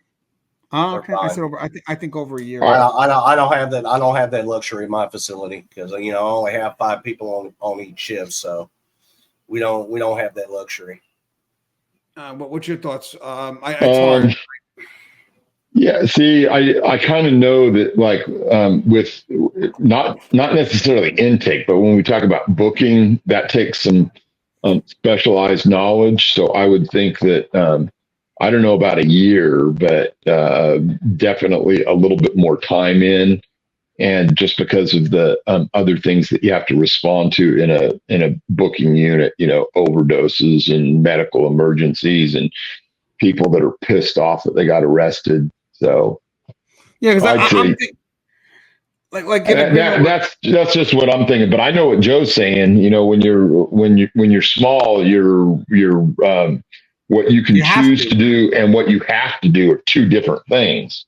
Yeah, that's what I'm saying in the perfect world, because there are certain things where you could push somebody in and they kind of discover the foundation as they're learning, where there's some people Yeah. I just think there's such a risk. I want them to be introduced to it with a strong foundation. Yeah. Escort officer, that's easy. That's Yeah. we're not waiting Yeah. a year for that. Perimeter security officer, I say over a year. I would say no. I'm just looking at things that I've done and that we've had to do. It's not specialized enough to have to worry about that. Yeah, I kind of agree on that too, especially if you have somebody who may be getting into the corrections profession, coming out of the military, that maybe a qualified sharpshooter, or Right. you know what I mean. So I just think for me, and this may not be so much about the post itself. Against armed post, but I'm assuming they come from the academy. They should be able to handle that part. This ain't so much about the post itself, but rather, it's a great post to learn. Don't get me wrong. But I still feel I want them inside the building. I want them interacting with inmates more. I want them seeing operations a little bit more. So I think for that, I do like to get those perimeter secure. That's part of it. I get it, but I don't want them caught up. Let's say at the very beginning, oh, this person's out sick, so this rookie's going to be taking this bid for this perimeter security officer's job for the next 6 months while this guy's out on leave. Well, this guy's first 6 months, he's not going to have any interaction with any inmates. They're out in the distance. They don't talk to inmates. They got their weapons on. So I just think it doesn't force interactions with the inmates that I would like to see at the very beginning of their career. But again, either way, I mean, that's just more of a bias on me. Infirmary officer. Nah, they're fine. Yeah. I'm okay with it. Only reason why is I also think with here, you got partnership with medical. And I will tell you, if medical says, hey, everything's working well, but we have a little problem with the rookie officer, then obviously, you want to make sure you kind of, see what those concerns are. But I think that's, And 9 times out of 10, if you got a good working relationship with your medical's going to look out for your rookie. Yeah, they're going to look out for your rookie officer. Hey, he's a little green, but we got him lined out in there. He's good. All right, recreation yard officer. Yeah. No, he's good. All right, I agree. I'm not going to argue that one. Visitation officer. Oh, a year. Oh, really? Yeah, because we're talking about, that's where all the dope is coming in, and that's where all of the and that's where you've got potential issues with STGs, and that's where you've got a lot of unresolved conflicts and stuff coming back and forth. I want someone that's up on that. I mean, otherwise that person starting fresh day one is going to get they're just going to be running contraband right by him. So remember, I get what you're saying now. Because remember, you could still have guidance in the process, but again, they still have to be able to recognize that they need help. So if people are running shit right by them without them realizing it, what did you say, Joe? To me, in Texas, I would say no, they're fine, because they're going to be with a team of visitation officers. It's not just going to be them by themselves. Yeah, I was going to lean on they would be fine too, because they all complement well. But I get what Russ is saying too, where definitely, you are still in control of that area. All right, so the administrative segregation officer, and I'm going to say for this one, you need a year or more. It's a different dynamic. These are different type of inmates. I don't think you should be thrown in as a rookie working with them right away. Even if you have strong support. Maybe, but to run the unit, especially if you're running it with another rookie, I don't think. I think you need more time. What's your thoughts? I agree. Russ? I'd say it's preferable. Not my experience though. I mean, my very first day was East Block, fifth tier, Bayside, death row. So I think my experience colors a little bit, but I think that I also know that we should be a little more careful with what we're doing.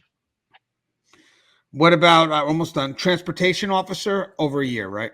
Definitely. Oh yeah. All right, I agree with that.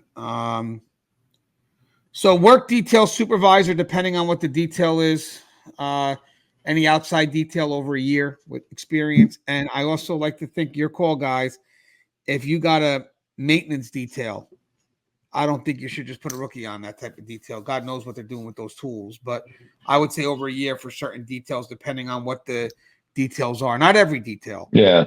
But if it's going outside the facility, minimal over a year. What's your thoughts? I'd say I'll say this is, depending on what it is, maybe even inside, because what was the horrible thing that happened in Iowa just a couple of years ago? And I'm not saying that experience would have changed that, but people think that, just because an officer is with them or around them, or they've been sent down the hallway, hey, it's all going to turn out okay. It's not. What's your thoughts on that, Joe? Yeah, I would say at least a year. Outside, even more than a year. There's a lot of things that could go wrong on the outside of the perimeter fence. And you got to make sure you got somebody that's got some common sense and snap that's taking that squad out. Inside, if it's remedial stuff, I had a CO that used to work for me that used to do the paint squad. They would go paint hallways or paint cells when they were vacant, stuff like that. But even still, you got key control, tool control. You got a lot of things going on with that as well. So you want to make sure you got somebody in that position that's at least got a year, knows the offenders, and has some snap to them. Yeah, guys, it's good that we did this, guys, because as I said, I mean, we can even do a show later on in the future about the perspective and how that changes into what you feel the skill is needed. Because in this case here, as we discussed this, look how subjective the results were, and what we deemed to be more important. The last couple of things we have: mailroom officer. I would kind of coincide that with the same as visits, probably over a year. Or yes. If you have strong support, because again, you really got to know what you're looking for.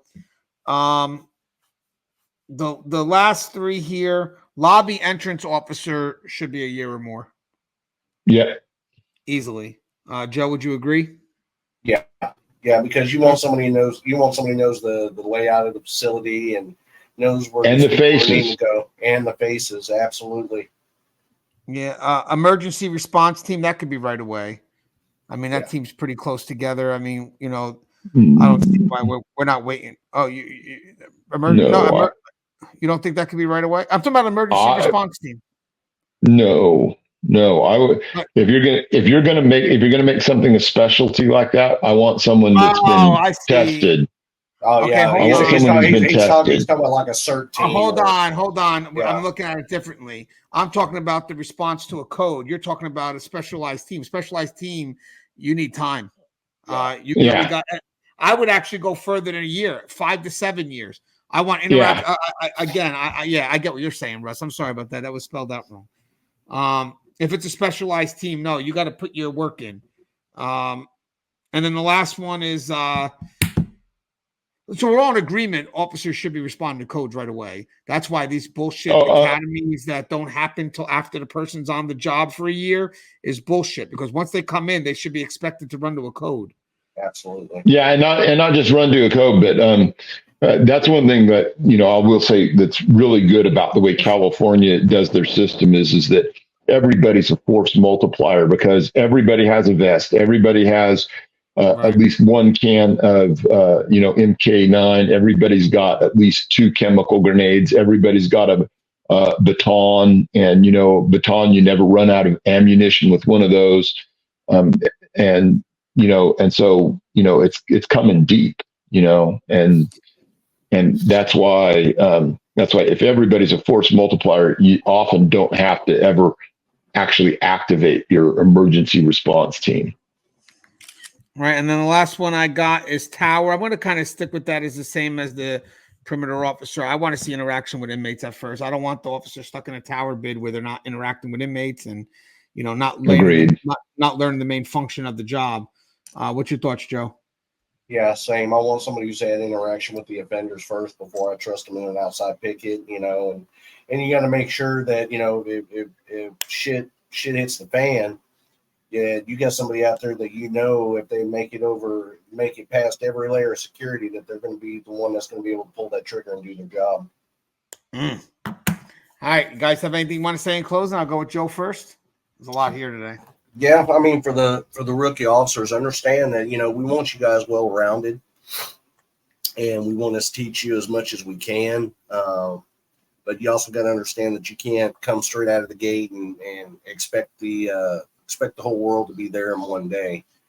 For the leaders, we need to make sure that we're making the time for the COs to utilize them for their pros and help them with their cons.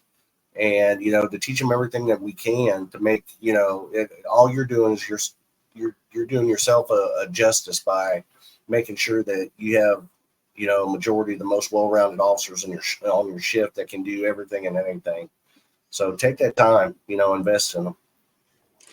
And what do you got, Russ? Oh, let me get him in.